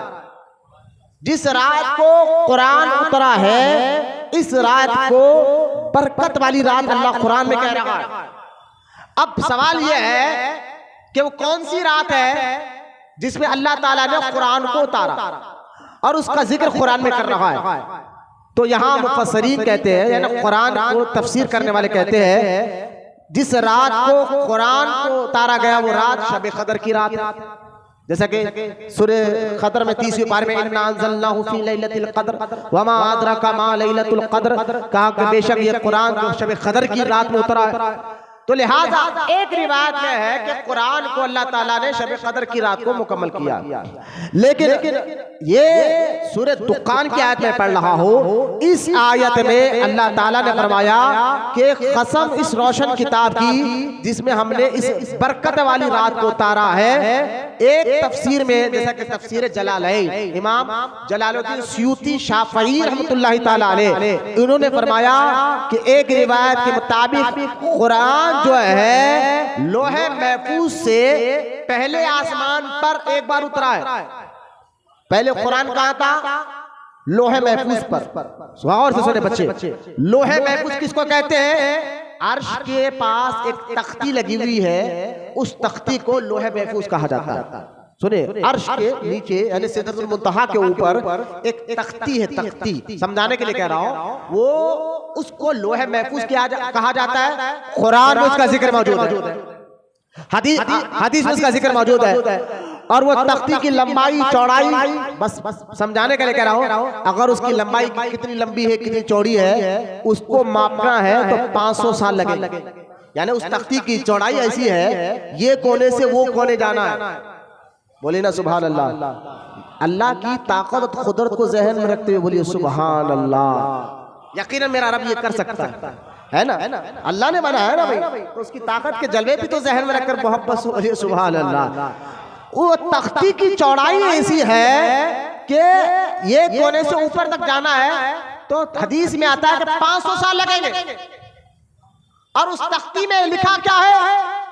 कयामत तक क्या क्या होगा और कौन इंसान कब मरेगा, कब पैदा होगा, सब चीजें उस तख्ती पे लिखा अल्लाह के हुक्म से। और उसी तख्ते पर पहले कुरान भी पूरा मुकम्मल लिखा हुआ। तो अब क्या है? कुरान अल्लाह कहता है इन्ना अंज़लनाहु फी लैलतिन मुबारका, हमने कुरान को मुबारक रात में उतारा है। वो कौन सी रात है? शबे कदर वाली रात है या शब बारात वाली रात है? वो रात कौन सी है? तो एक रिवायत में आता है कि शबे कदर की रात है, तो एक रिवायत में आता है कि शबे बारात की रात है। अब हम क्या इसको कैसे क्लियर करें? वही तो मैं आपको क्लियर कर रहा हूँ बात को।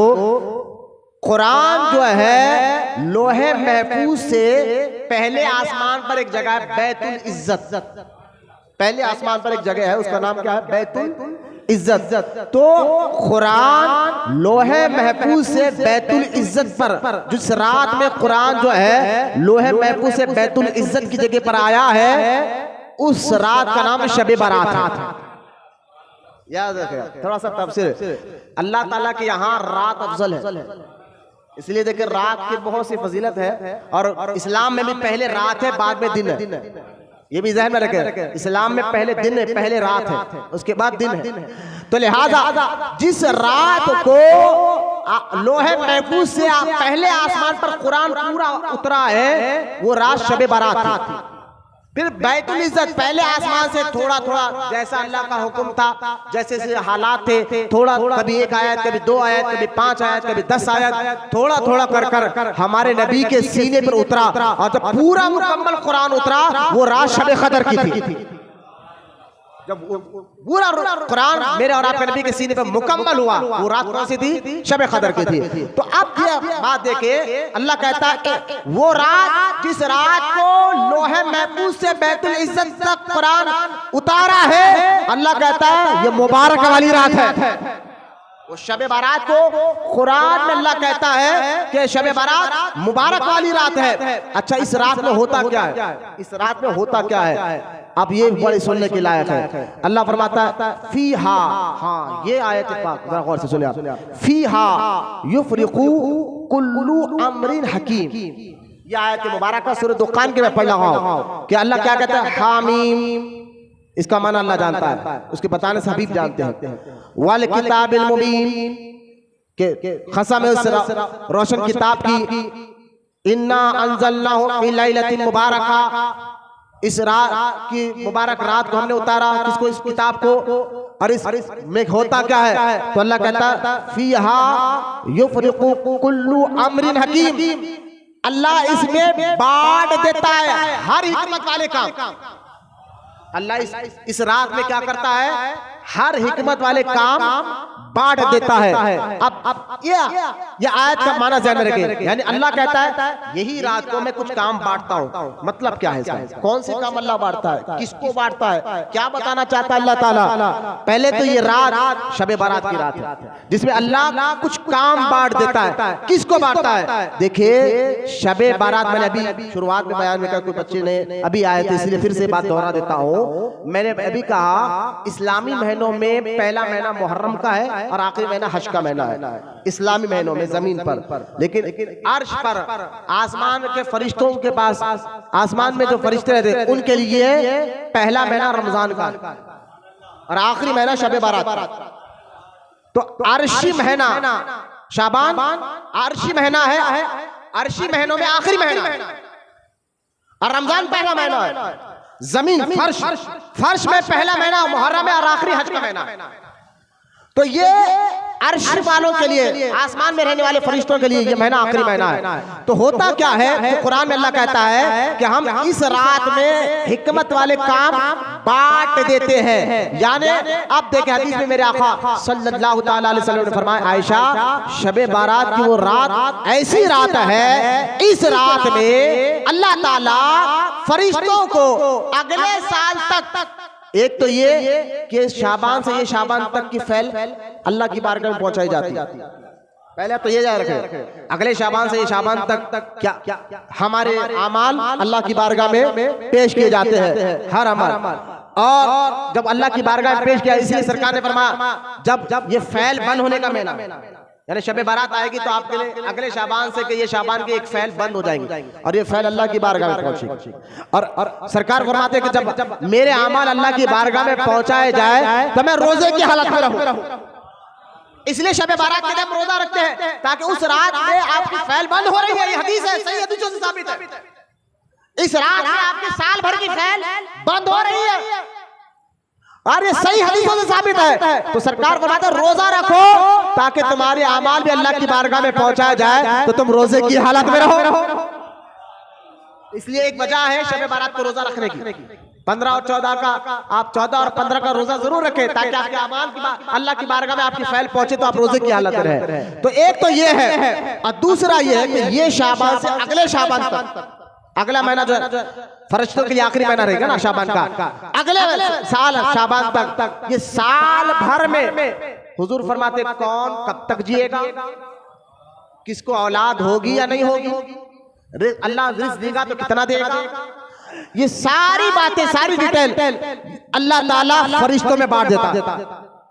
यानी जो जिस काम के लिए फरिश्ता है उसको वो फैल में दिया। जैसा कि मलकल मौत है जो रूह निकालने वाले फरिश्ते हैं, तो अब मलकल मौत को एक फैल अल्लाह दे देता है कि अगले शाबान तक कौन कौन मरने वाला है, कौन, तो अब उनकी ड्यूटी क्या है, रूह निकालने।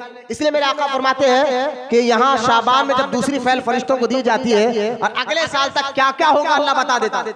किसको बताता है? फरिश्तों को बताता है। जो कुरान में कहता है इस रात में अल्लाह इसमें बांट दिया जाता है हर हिकमत वाला काम, जो कुरान की आयत से भी साबित है। देखिए आप ये क्या हो रहा है, फिहा युखलुकु कुल्लु अम्रिन हकीम।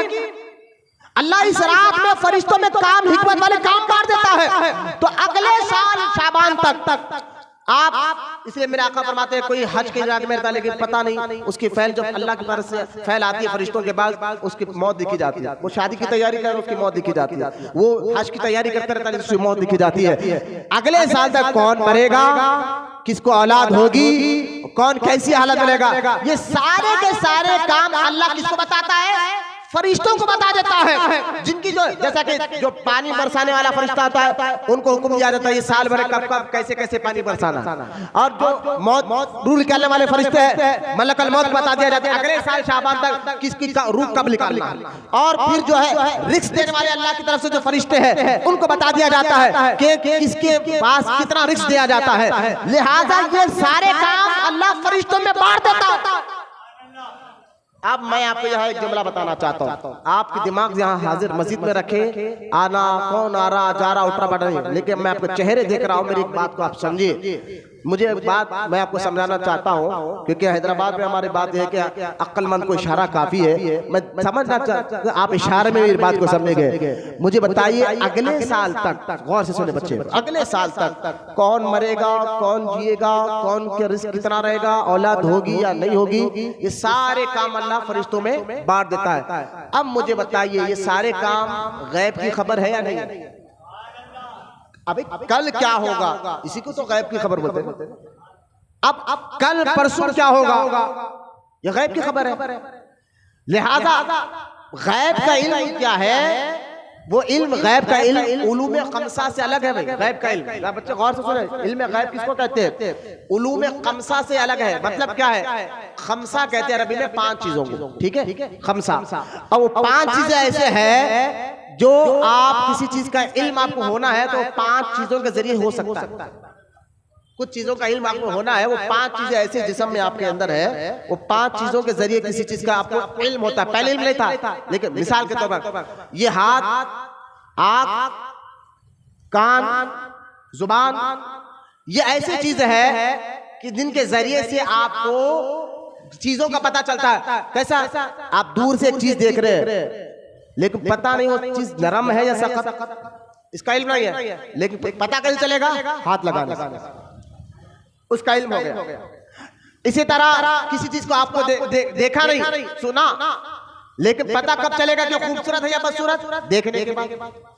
तो देखने के बाद कुछ चीजों का इल्म ऐसा है देखने से मालूम होता है, कुछ चीजों का इल्म ऐसा है छूने से मालूम होता है, कुछ चीजों का इल्म ऐसा है चखने से मालूम होता है, कुछ चीजों का इल्म ऐसा है सूंघने से मालूम होता है। इल्मे गैब इसको नहीं बोलते जो पकड़ने से मालूम हो जाए, देखने से मालूम हो जाए, सुनने से मालूम हो जाए, चखने से मालूम हो जाए। इल्मे गैब इसको नहीं कहते। इल्मे गैब उसको कहते हैं ना वो इल्म ना हाथ से पता चलता है, ना आंखों से पता चलता है, ना कानों से पता चलता है, ना जुबान से पता चलता है, बस अल्लाह के बताने से पता चलता है।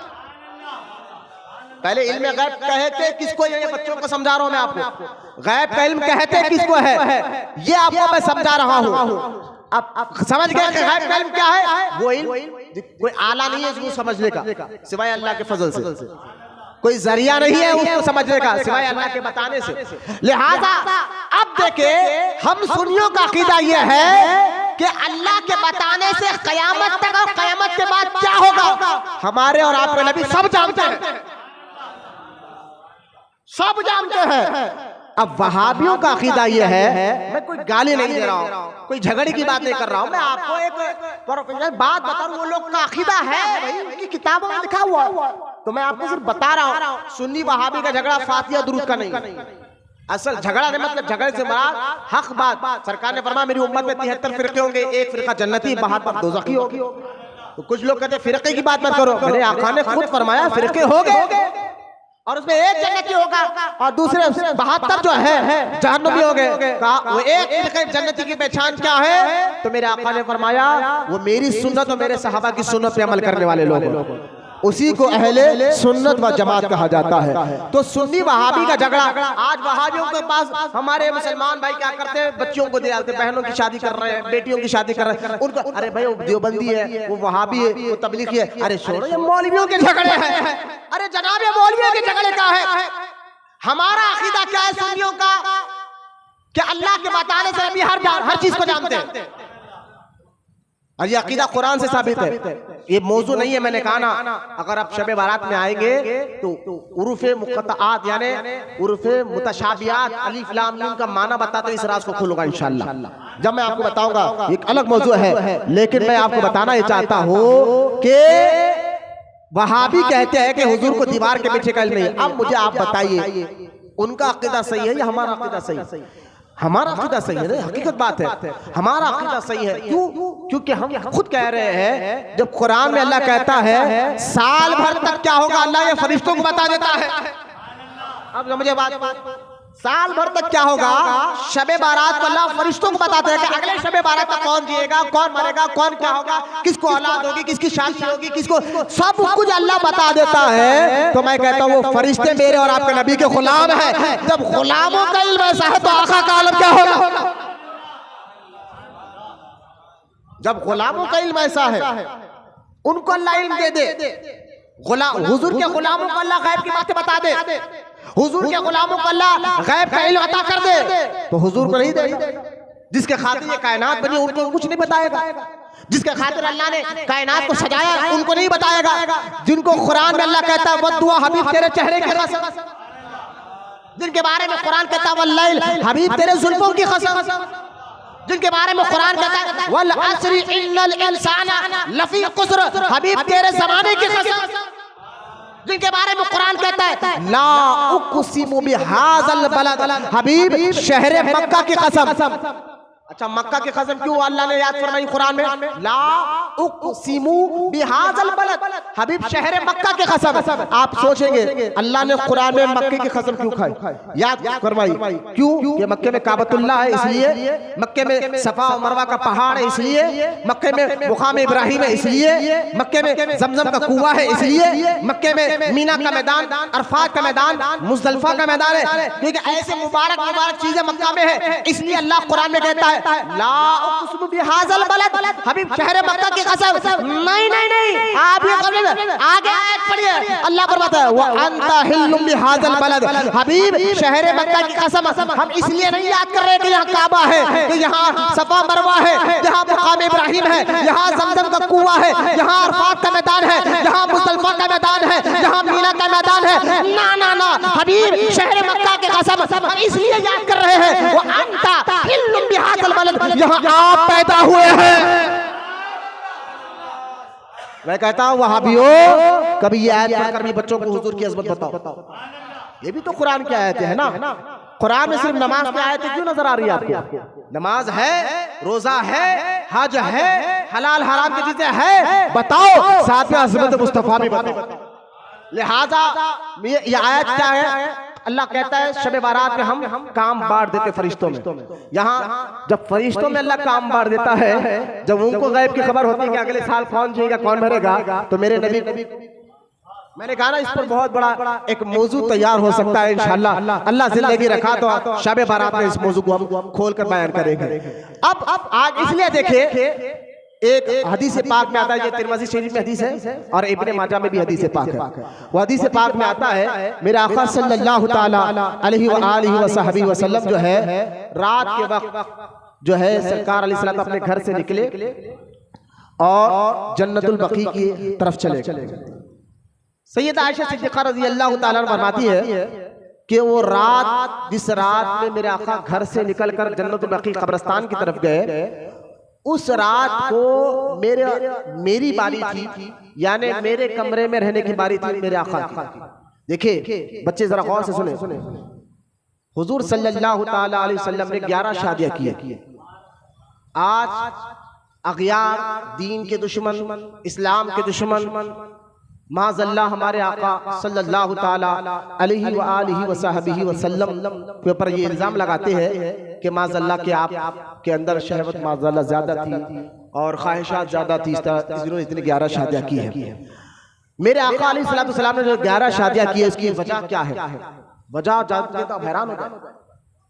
उसकी वजह सिर्फ ये थी कि दीन जब फैलने लगा, तो जब दीन फैलने लगा तो जहां दीन इस्लाम में मर्दों के मसले मसाइल हैं, वहां औरतों के भी मसले मसाइल, और कुछ ऐसे बातें हैं जो औरत हुई को कह सकती है, मर्द को नहीं कह सकती। चाहे मर्द बाप हो, शौहर हो, बेटा नहीं कह सकती। और कुछ बातें सिर्फ औरत ही को कह सकती है। तो मेरे आका जो क़यामत तक के मुसलमानों के लिए हिदायत बनने अल्लाह के रसूल आए हैं दुनिया में, तो उनको तो हर चीज का इल्म अल्लाह ने अता फरमाया है, तो सिखाने की जरूरत थी। मेरे आका के एक मुकद्दस बीवी होती तो कितनी औरतों को समझाती। मेरे आका ने 11 निकाह इसलिए की है और उनको मखसूस दीन सिखाकर उनके जरिए औरतों के अंदर दीन को फैलाया। ये अक्लमंद आदमी भी इस बात को सोचे तो ये बात उसको भी समझ में आ जाएगी। लेकिन और भी वजूहात है। लिहाजा मेरे आका अलैहिस्सलाम इंसाफ की बात करते हैं, अदल की बात करते हैं। तो मेरे आका का आदल का तरीका तकाजा ये था कि आपको हमारे नबी इन 11 बीवियों के पास अपनी तरफ से एक एक रात को और जो है मुकर्रर किया था कि एक रात आपके पास, एक रात आपके पास, एक रात आपके पास। ये मेरे आका ने जो निकाह एक से ज्यादा निकाह करते हैं उनको बताया है कि उनको कैसे लेके जो है बैलेंस के साथ चला जाता। जहां कुरान में सूरह नसा में अल्लाह ताला ने 4 बीवियां रखने की इजाजत दी है, पर भी मजाक उड़ा रहा है 4 बीवियां इस्लाम में। मैंने कहा जरा पूरी आयत पढ़ो। यकीनन अल्लाह ताला ने कुरान में 4 बीवियां यानी एक मर्द एक मुसलमान अल्लाह इजाजत दे रहा है। गौर से सुनिए 4, लेकिन मैंने कहा पूरी आयत 4 की इजाजत दे रहा है।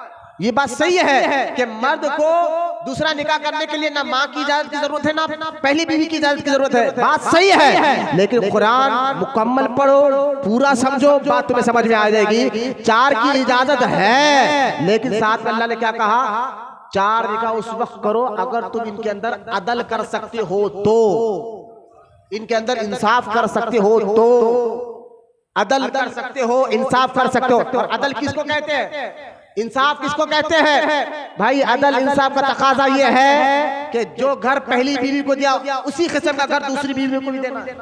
ऐसा नहीं कि पहली बीवी को आलीशान फ्लैट में रखे, दूसरी बीवी को झोपड़े में रखे, ये अदल नहीं है, ये इंसाफ नहीं।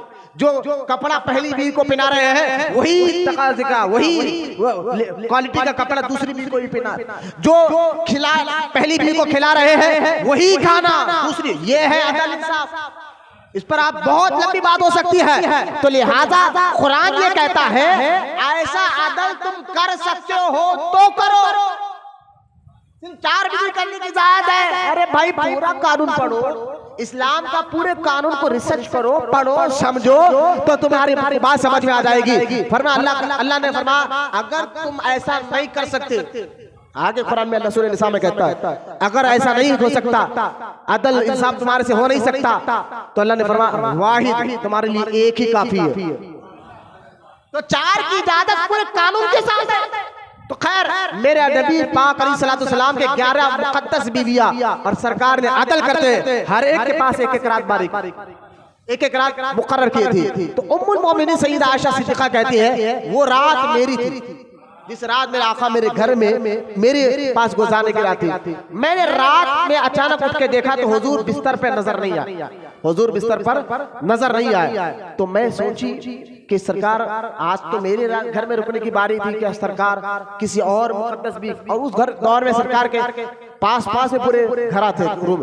तो सैयदा आयशा सिद्दीक़ा कहती है मैं ये सोच कर बाहर हुजरे से बाहर निकली कि देखो हुजूर किसके घर में है, और जब ढूंढते ढूंढते किसी हुजरे में तो नजर नहीं आए तो मैं जन्नतुल बकी की तरफ चले। मदीना मुनव्वरा में कब्रिस्तान है जन्नतुल बकी, उसकी तरफ मैं चले गई। तो मैंने देखा कि मेरे आका सल्लल्लाहु ताला अलैहि वसल्लम वहां है और वहां पर जो है दुआएं कर रहे हैं और बख्शिश की दुआएं मांग रहे हैं, मग़फ़िरत की दुआएं मांग रहे हैं। रात का आधी रात का हिस्सा है। मैं सरकार के करीब जाकर खड़ गई। मेरे आका ने मुझे देखकर कहा आयशा तुमने क्या ये समझा, अल्लाह जुमले को गौर करे बच्चे, हुजूर ने क्या फरमाया बीबी आयशा को देखकर, आयशा तुमने ये समझा कि अल्लाह और उसका रसूल तुम पर जुल्म करेगा? तुमने ये समझा यानी जुल्म से मुराद कि तुम्हारा हक, तुम्हारी हक तलफी होगी? तो सैयदा आयशा सिद्दीक़ा ने कहा हुजूर बस मेरे दिल में ख्याल आया।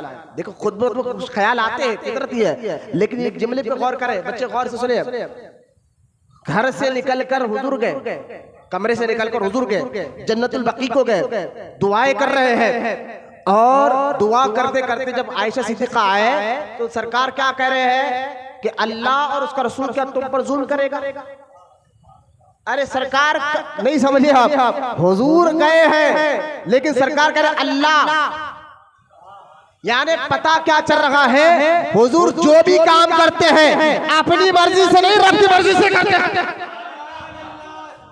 इसलिए क्या कह रहे क्या तुमने ये समझा कि अल्लाह और उसका रसूल तुम पर जुल्म करेगा?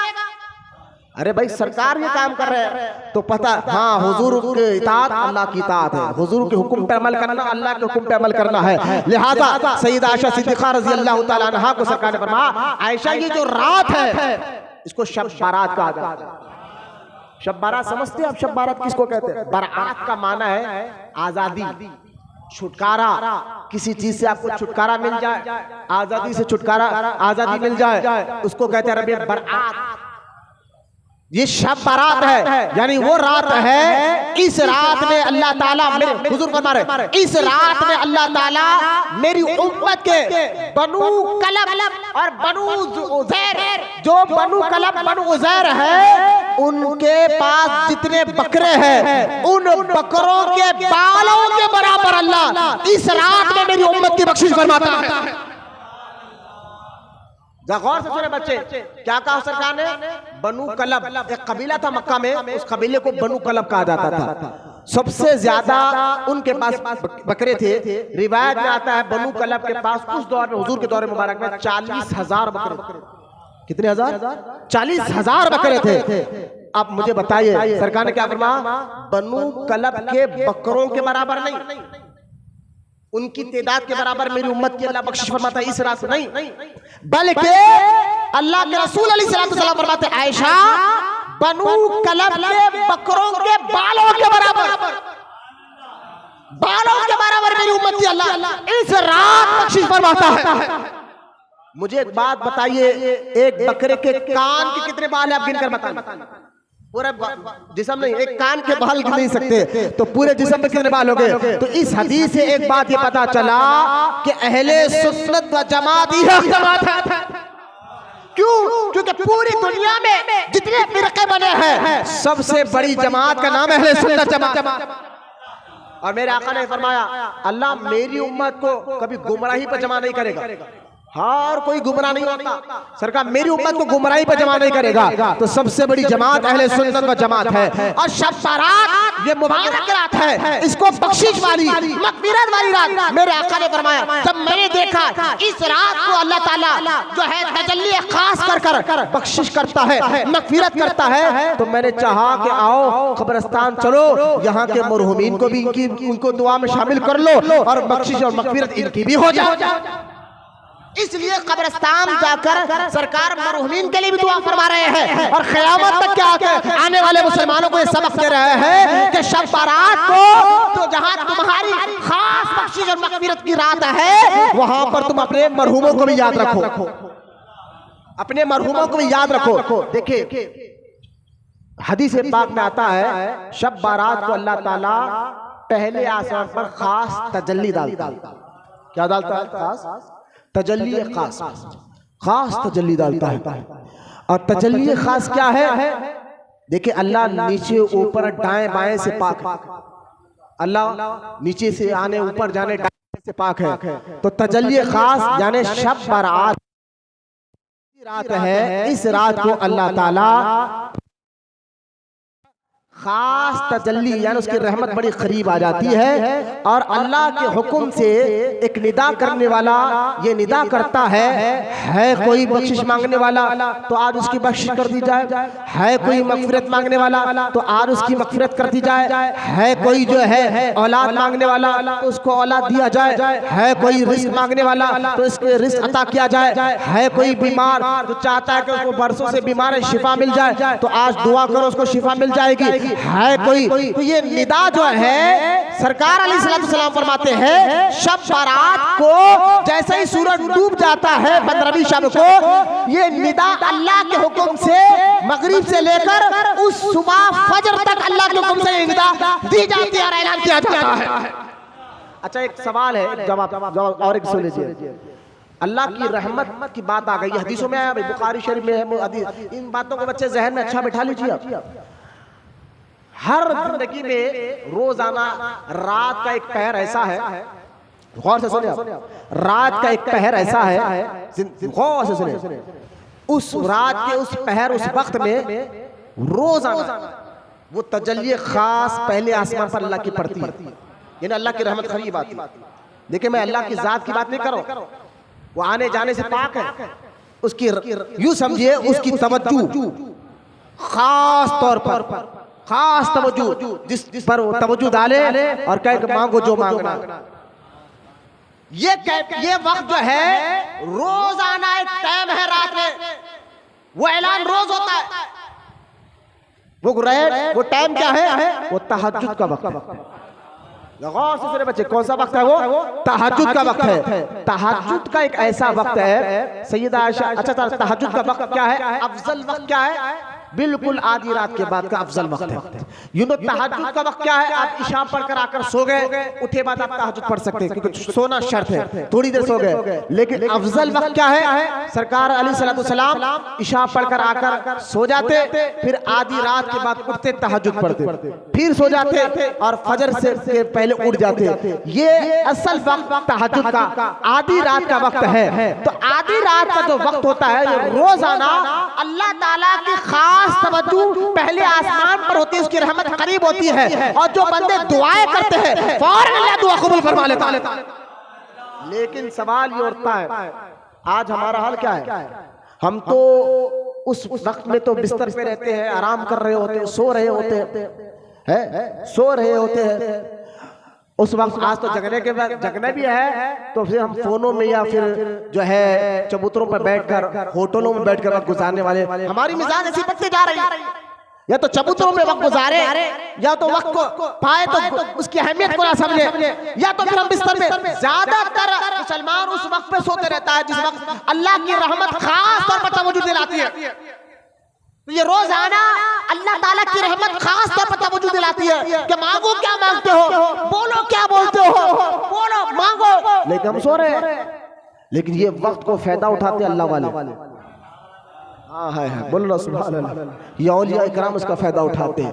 अल्लाह के नेक और महबूब बंदे रात के वक्त तहज्जुद में उठकर जिक्र इलाही कर कुरान की तिलावत कर रब को मनाते हैं और दुआएं मांगते हैं और अल्लाह ताला उनको कामयाबी भी अता फरमाता। नेक बंदे तो बाजी ले गए, बचे आप और मैं। हम गुनाहगार को ये वक्त मिल रहा है बिस्तर पर, हम क्या करें? नेक तो कामयाब हो रहे हैं, रोजाना तहज्जुद पढ़कर दुआएं कर रहे हैं। बच्चे आप और मैं, हम जैसे गुनाहगार, तो अल्लाह अपने बंदों से बड़ी मोहब्बत करता है और खास तौर हुजूर की उम्मत से तो और मोहब्बत करता है। तो एक रात अल्लाह ताला ने फरमाया, हबीब ये रात तो, ये तवज्जो तो रोज होती है, लेकिन नेक बंदे बाजी मान लेते हैं। हबीब तेरी उम्मत है, लाओ तेरी उम्मत में एक ऐसी रात मैं उन्हें दे देता हूँ जो अल्लाह ताला फरमाता है, हबीब एक रात ऐसी दे देता हूँ जैसा ही मगरिब में सूरज डूब जाए तो मेरी तवज्जो खास लोगों की तरफ हो जाती है। वो रात शबे बारात की रात है, इसको शबे तौबा कहा जाता है। ये रात हम जैसे और आप जैसे गुनाहगार जो रातों में तहज्जुद में नहीं उठ सकते, वो मगरिब के बाद से अपने रब को मना ले करते हैं। तो शब बारात असल में हमारे लिए, हम गुनाहगारों को अल्लाह मौका दुआ मांगो। लेकिन खास भाई जब आपको पता चल जाए ये टाइम, ये वक्त, ये आ जाओ आपको फला मिल जाएगा, ये टाइम, ये वक्त है, आप फला जगह आ जाओ, वो चीज मिल जाएगी। जिस चीज को हासिल करने के लिए आप तड़प रहे हैं, बिलक रहे हैं, वो चीज आपको वक्त और टाइम के साथ पता चल जाए तो आप हासिल करने के लिए वो टाइम और वक्त पर चले जाते हैं। कुर्बान जाओ मुसलमानों, अल्लाह ताला की रहमत और उसकी रिज़ा शबे बारात को जैसे ही सूरज डूब जाता है, अल्लाह ताला की जानिब से ऐलान होता है, मांग मेरे बंदे, जो मांगेगा मैं अता फरमाऊंगा। शबे बारात मांगने की रात है, इसलिए शबे बारात को जो है खास तौर पर जब अपने अहल वयाल की, सारे उम्मत के लिए दुआ फरमाए, गुनाहों से तौबा करे, वहीं पर जो है अपने मरहूमीन को याद रखे। मरहूमीन के बारे में आता है, आम मरहूमीन की बात बता रहा हम जैसे, वरना अल्लाह के जो नेक और महबूब बंदे होते ना, औलिया इकराम अंबिया अलैहिस्सलाम, अल्लाह ने उनके दर्जे बहुत बुलंद रखे। लेकिन आम मरहूमीन की बात, हम जैसे गुनाहगार, जब हदीस में आता है इनकी रूह आता है कि खबर से निकलकर अपने, जैसे कि माँ की रूह है, बाप का इंतकाल, भाई गौर से सुने, ये आखिरी बात सुनाकर मैं शब बारात की बात खत्म कर रहा हूँ बयान को। उनकी रूह खबर से निकलकर मगरिब के बाद फौरन घर के दरवाजे पर आकर बैठती है और कहती है, ए हम बनाए हुए मकान में रहने वालों, यानी हमने घर बनाया, हमने मकान बनाया, ए मेरे घर में रहने वालों, बच्चों, यानी अपने औलाद को, अपने बड़ों को याद करके कहते हैं, जैसे मैंने तुम्हारे दुनिया में नेमत रख के गया हूँ, ऐसा मुझे तुम याद रखो और मेरे लिए दुआएं मगफिरत करो, मेरे लिए सारे सवाब करो, सवाब जारिया करो। ये रूह आती है शब बारात को और दुआएं। अच्छा ये हदीस जो है ना फजाइल के एतबार से मोतबर तिरमिज़ी में ये कहाँ निकाला है? अरे भाई मर गए किस्सा खत्म, ये मुशरिकों का अकीदा है, मुसलमानों का नहीं है। सूरह यासीन पढ़े आप? मरने के बाद खातम किस्सा खत्म का ना, ये मुशरिकीन बोलते थे जब हुजूर ने फरमाया मरने के बाद खबर में सवाल जवाब होंगे, क़यामत में हिसाब किताब होगा, वो हंसने लगे। ऐसा भी होता है, ऐसा भी होता है, मरने के बाद सब खत्म हो जाता है। अरे ये बोली तो मुसलमानों की थी नहीं, ये बोली काफिर और मुशरिकों की थी। मरने के बाद तो असल जिंदगी हमारी शुरू होती है। और बुजुर्गाने दीन ने ऐसे कई वाक़या किताबों में लिखे हैं कि मरने के बाद कई रूहों को देखा गया जो उनके औलाद, उनकी खानदान वाले जब सवाब की नियत से खैर खैरात कर जो है उनके लिए बख्शिश की दुआएं मांगते हैं, तो फरिश्ते खबर के अंदर जैसा पड़ोसी को कोई तोहफा भेजा जाता है, ऐसा तोहफे के तौर पर सवाब ला कर देते हैं और कहते हैं तेरे बेटे ने तेरे लिए दुआ की है, तेरे बाप ने तेरे लिए दुआ की है, तेरी औलाद ने तेरे लिए दुआ की है और सदका किया है, खैरात किया है, उसका सवाब अल्लाह तुझे अता फरमा रहा है। हज़रत मुकाशिफुल क़ुलूब में इमाम मोहम्मद ग़ज़ाली ने एक वाक़या लिखा कि ईसा अलैहिस्सलाम एक कब्रिस्तान के सामने, खबर के सामने से जा रहे थे, देखा कि खबर के अंदर अज़ाब हो रहा है। नबियों को अल्लाह सब दिखाता, वो नबी हमारी तरह तो ही होते हैं, हम खबर को देखते हैं, नबी खबर के अंदर क्या हो रहा है वो भी देखता। उनके देखने में हमारे देखने में जमीन आसमान का फर्क है, इसीलिए तो वो नबी है। तो हज़रत ईसा अलैहिस्सलाम ने देखा खबर के अंदर अज़ाब दिया जा रहा है। कुछ देर के बाद पलट कर आए तो देखा कि उस खबर में जो थोड़ी देर पहले देखा तो अज़ाब हो रहा था, उसी खबर के अंदर अल्लाह ने उसके खबर को जन्नत का एक बाग बना दिया।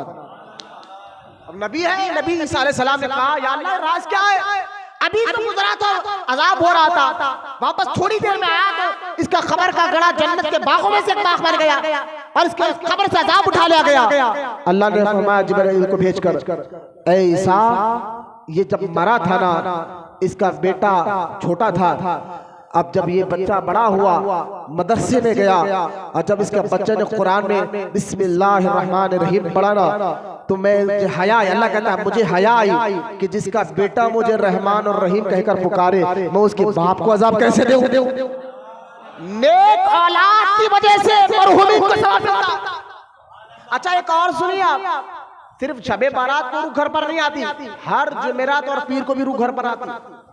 ये भी हदीस पाक में आता है, हर जुमेरात के दिन और पीर के दिन रूहें घर पर आती है और दुआएं करती है, चिल्ला चिल्ला कर कहती है घर वालों हमें ना भूलना, हमें याद रखो, हम तो चले गए, हमारे नामे अमल बंद हो गए हैं, तुम खैर खैरात सदका दोगे, हमारे नाम पर अल्लाह की रजा के लिए दोगे तो वो सवाब हमें मिलता रहेगा। तो जो रूह के नाम पर खैरात निकलती है जिस घर से, वो रूह दुआ देती है अल्लाह जिस तरह इन्होंने मरने के बाद भी हमें नहीं भूला, मौला इन पर करम फरमा, रूहें दुआएं देकर जाती है। और जो रूह के नाम पर जिस घर से कुछ नहीं निकलता वो रोते हुए जाती है, अल्लाह इन्होंने हमें तो भूल गए, बस हम अपने अमाल पर हम जो है जिंदा है या अल्लाह, तो वो दुआएं जरर करते हुए जाते हैं। तो रूह है उन्हें आना, इसलिए मेरे आका रहमत कौनैन ने खास तौर पर शबे बारात को कब्रिस्तान जाकर अल्लाह की बारगाह में दुआ फरमाई, या अल्लाह मरहूमीन की बख्शिश मग़फ़िरत फरमा।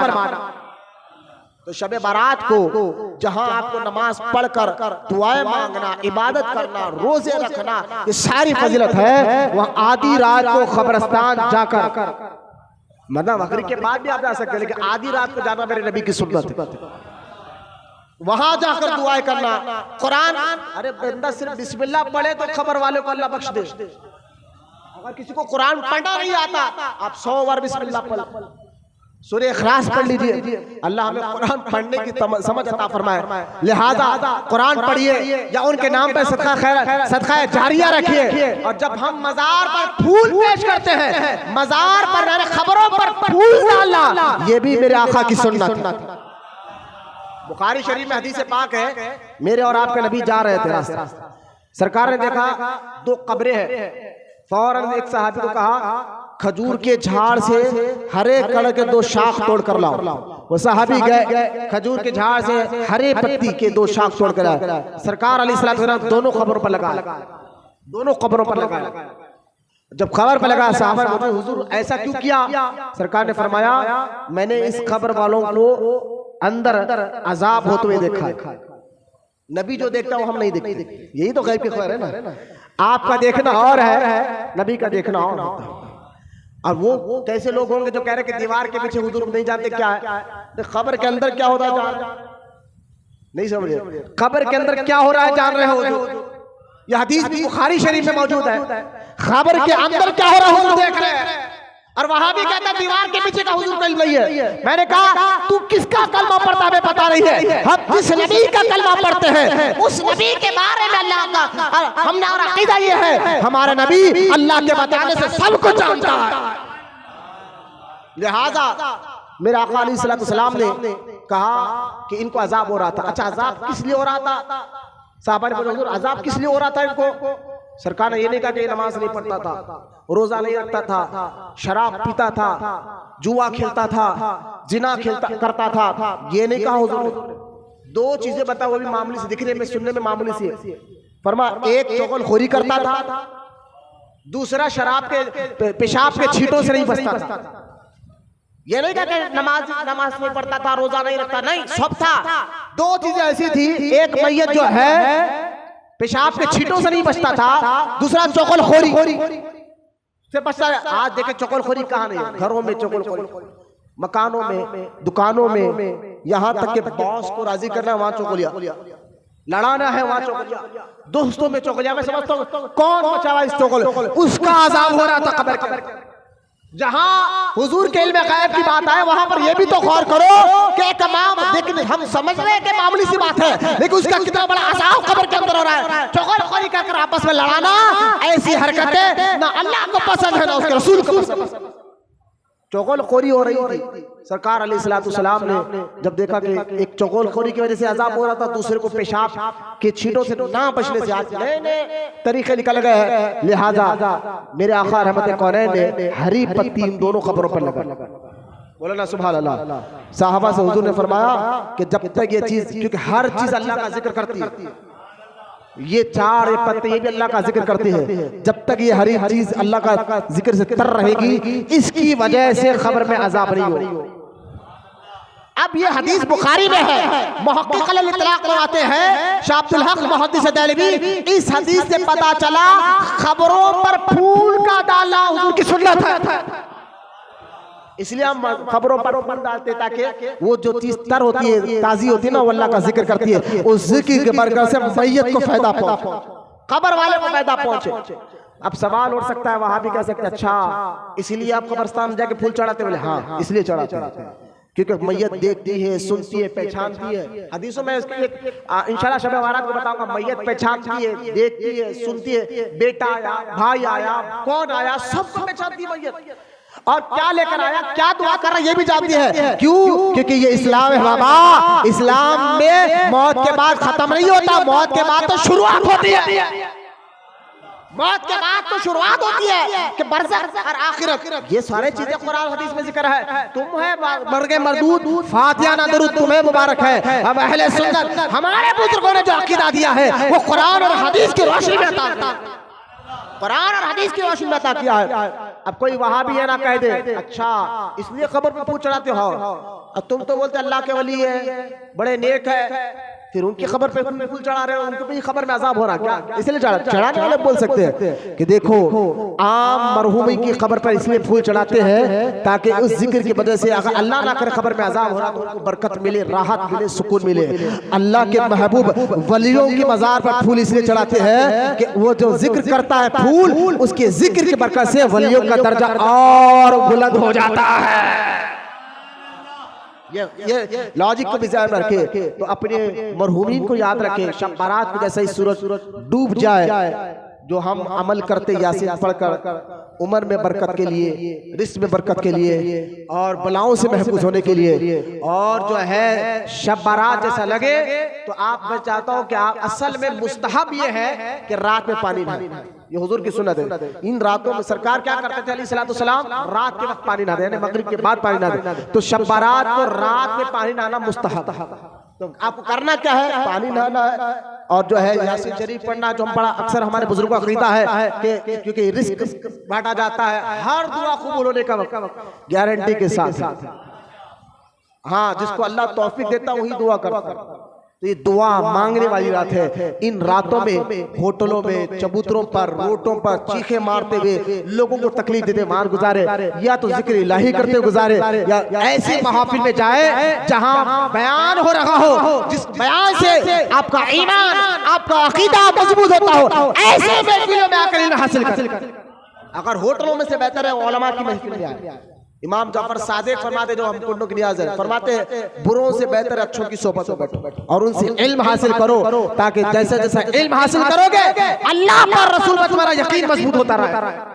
तो ऐसी महफिलों में आइए, जैसा हमारे हैदराबाद में बड़े मशहूर जगह है, जैसे चलचलगुड़ा प्ले ग्राउंड पर जो है मुफ्ती सलमान अजहरी साहब आ रहे हैं, उनका बयान हो रहा है। ऐसी महफिलों में जाए। यहाँ अल्हम्दुलिल्लाह इसी मस्जिद में नमाज इशा 9:30 बजे अदा की जाएगी। उसके बाद नात और जिक्र की नात होगी। उसके बाद इंशाल्लाह खुसूसी खिताब शब बारात, रूहों के मुताल्लिक और हुजूर के इल्म गैब के मुताल्लिक खुसूसी खिताब इंशाल्लाह फकीर का भी होगा।